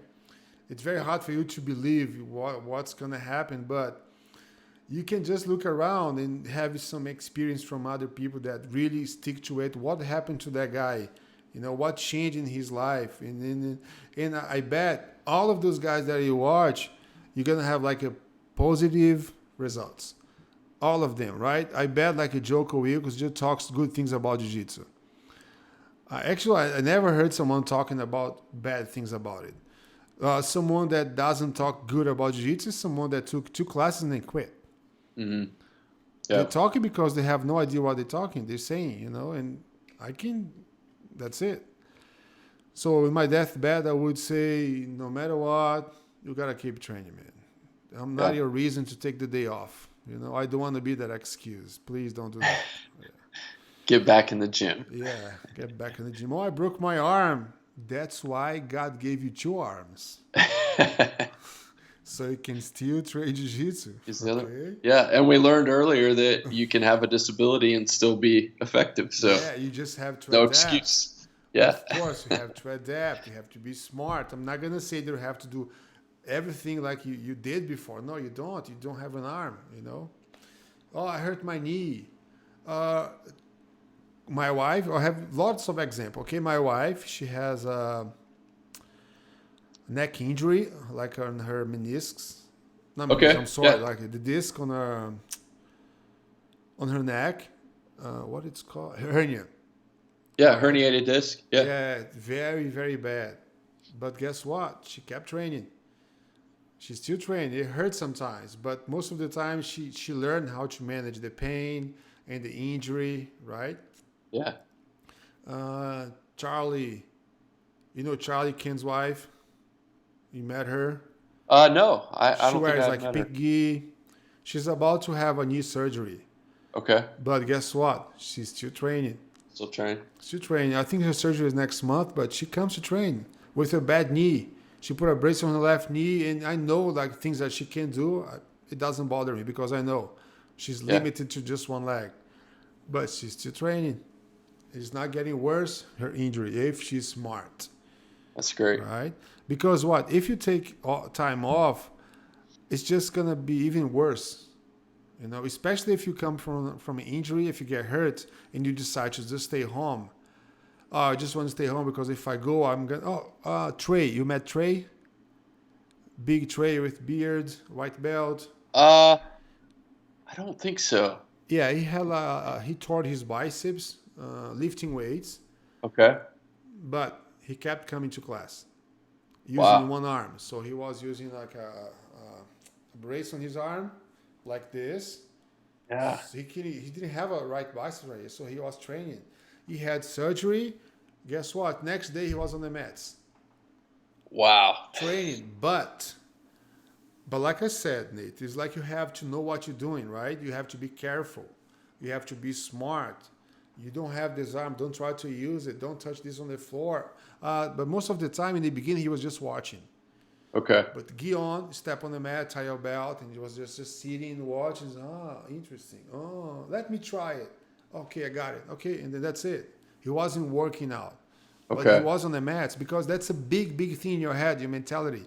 If you stay home, it's like the inertia law. Body in motion stays in motion, right? Gotcha. If you Yeah. keep the body like stopped, inert, right? It won't move. It doesn't want to move anymore. But if you keep the ball rolling, the more you train, the more you want to go back, the more you want to come back. If you stay home, the more you stay home, guess what? The more you want to stay home. You don't want to Yeah. leave the couch anymore. Right. You have to overcome that obstacle getting back up. Mm-hmm. Yeah. So your turn, right? Yeah. Is it my turn or your turn? You are just ask about your perception, about what changed. Yeah. Okay. So I have one last question here. It's a political question. You grew up in Brazil. You see your country. You see our country. We're in a tough political climate, I think. Probably the toughest that I've seen, at least in my lifetime. What is one lesson we could take from Brazil and apply here in America? Like in politics? Yes, in In politics. politics, Brazil is very good to teach what you should not do. Okay. Okay? Like I remember this, man. When I was in college, my teacher, he was like a economy teacher. He was like one of the ministers. I don't know if you have ministers here in US. We would have like Secretary of Defense. Yeah, so Yeah. the Secretary of Economy, Yeah. for example, he was there, right? And he was giving like the speech in the first class, and he said that he went to Harvard to teach economy. And one of my friends was making jokes, right? He said, very quiet, he said, man, what this guy can teach, right? Economy in our country is worse in the world. It's going down, and how can this guy teach in Harvard, right? Yeah. And then he said, "What are you guys talking right there? Can you share with me?" And then, "Oh no, I was just saying here that how can you teach something? You know, how can you go to Harvard and you go to the best economy in the world right now, teach something about economy? Being a Brazilian guy, being in charge of what the mess that we went through, right?" And he said, "Son, we can teach what will not work." It says about that. That's true. That's What really not to do. cool. Yeah. That's a lot because if we know what's wrong, what's not gonna work. Don't try that because we tried in Brazil, it didn't work. Just change it right there. But what was your question again? So what is it specific? I think we're on a good course then, Professor. What is it specifically that did? I don't know much about Brazil, but what is it specifically that didn't work in Brazil that we should not do? I think giving power to everyone. How do I say this? Watch.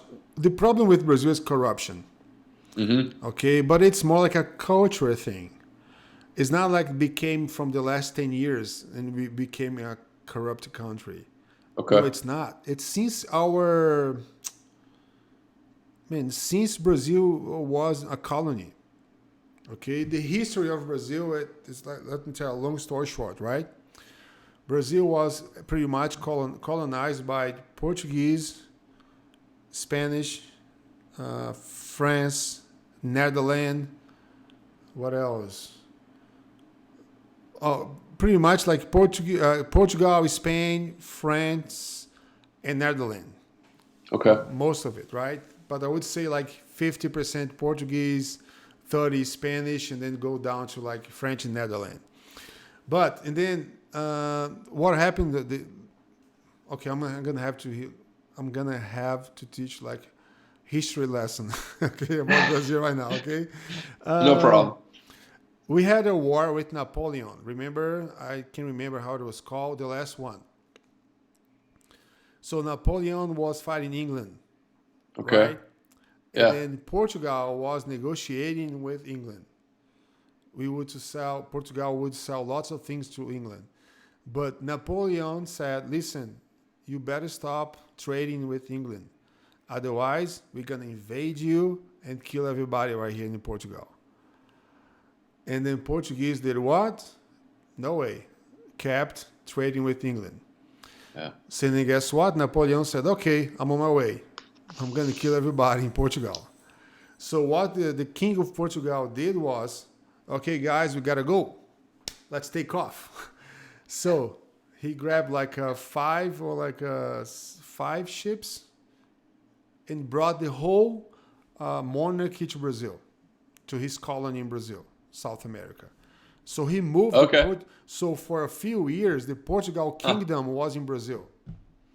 I didn't know that. That's Yes. wild. Until Okay. the war Yeah. was done. So, and then when Napoleon lost the war, right? And then Portugal said, okay, now we can go back to our country. And he just Yeah. took off and left everything behind in Brazil.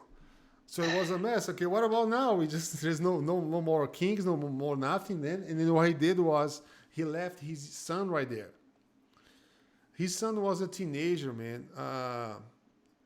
19-year-old, like a party guy that likes to What party, could go wrong?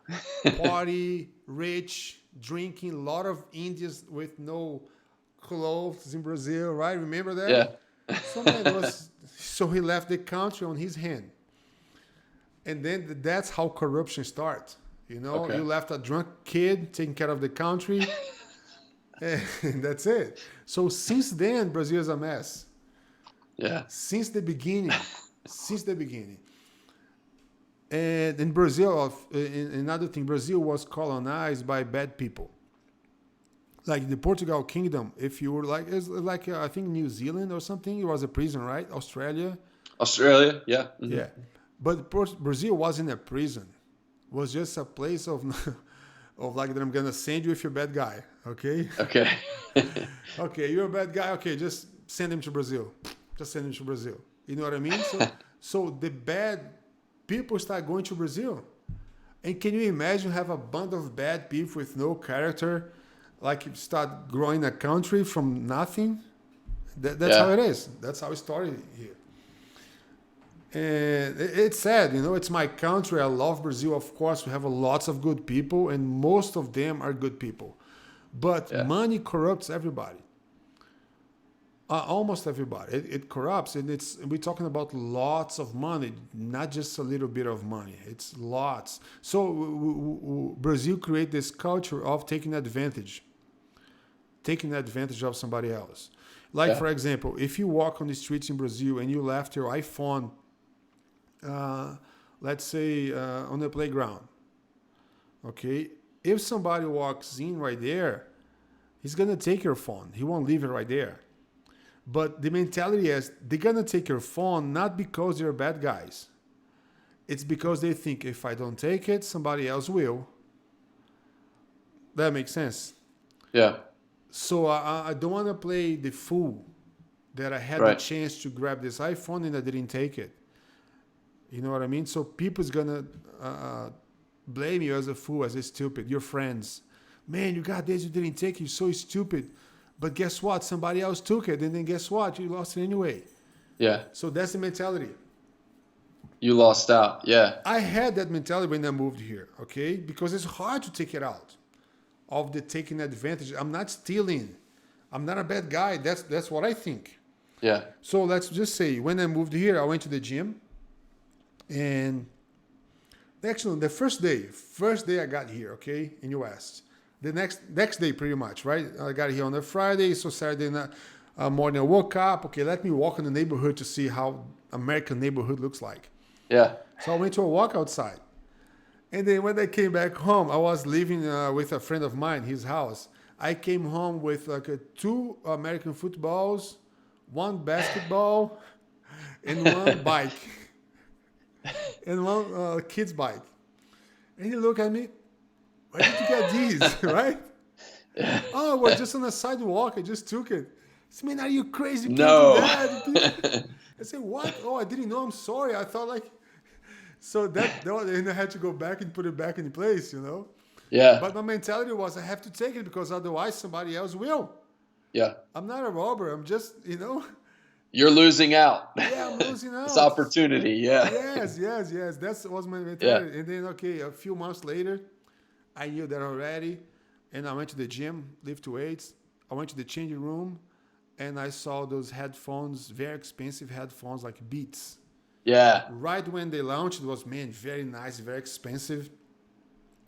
And I was sitting right there on the bench, on the changing area, right? And I look at it, look around, there's nobody there. Okay, it's mine. And I says, Reggie, stop. You're not in Brazil anymore. We don't do that anymore, Yeah. And that's stealing, it's not yours. And it says, and my angel right here talking, my devil right here talking, right? You should take it, don't take it, take Yeah. it. Okay, I'm not taking, I'm leaving. I'm not that guy anymore. So I walked away. Yeah. And the next day I came back, I walked to the changing room, guess what? Still there, same place. Wow. And No one else had taken it. the devil said, you see, it's yours. It's still waiting for you. The angel said, you see, nobody took it. The owner's not here yet. He's coming back to take it.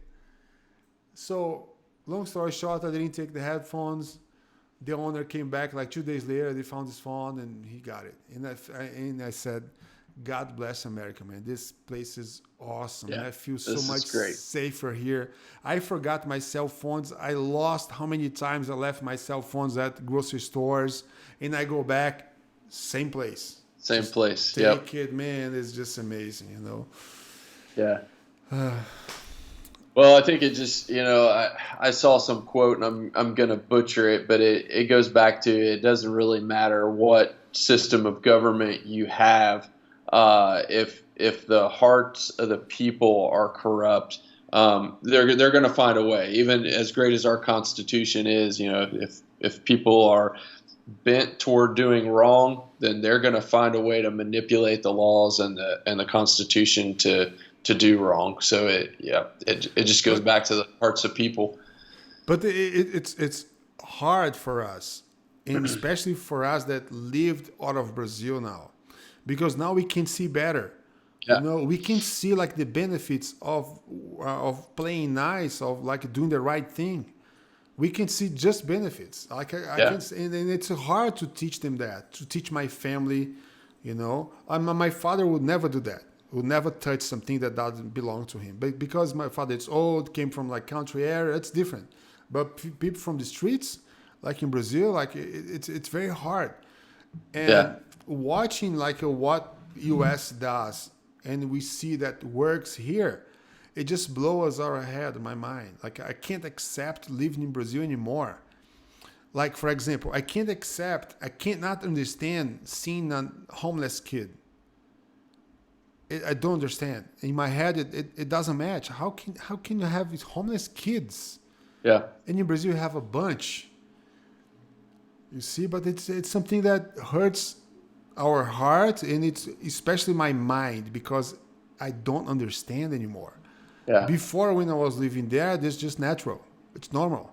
But not anymore. Like since I moved here and I lived here and I see how it works, man, I can't accept that anymore. So that's why when lots of Brazilians like lived in the US for a few years and moved back to Brazil, man, it's very hard on them because they live like in a limbo. You know what I mean? In between two realities. Right. They because remember how it was. yes, they're not Americans, but they're not Brazilians anymore. They live in a limbo right there. It's horrible. Yeah. I think we're done, right? Yes, sir. That's all 10. Yeah. Nate, Yeah. thank you very much, man. It was awesome getting Yes, to sir. know a little bit more about you. You as well. I appreciate it, Professor Reggie. I feel honored that you would ask me just after knowing me for a couple of weeks. But, I do feel a great connection with you and with the school, and looking forward to many more years under your tutelage. Oh, that's the plan. Okay. Yes, sir. Take care. Have a nice week and enjoy your family. And I'll see you on the mats. Okay. You as well. We'll see you next week. Bye bye. Okay. Bye.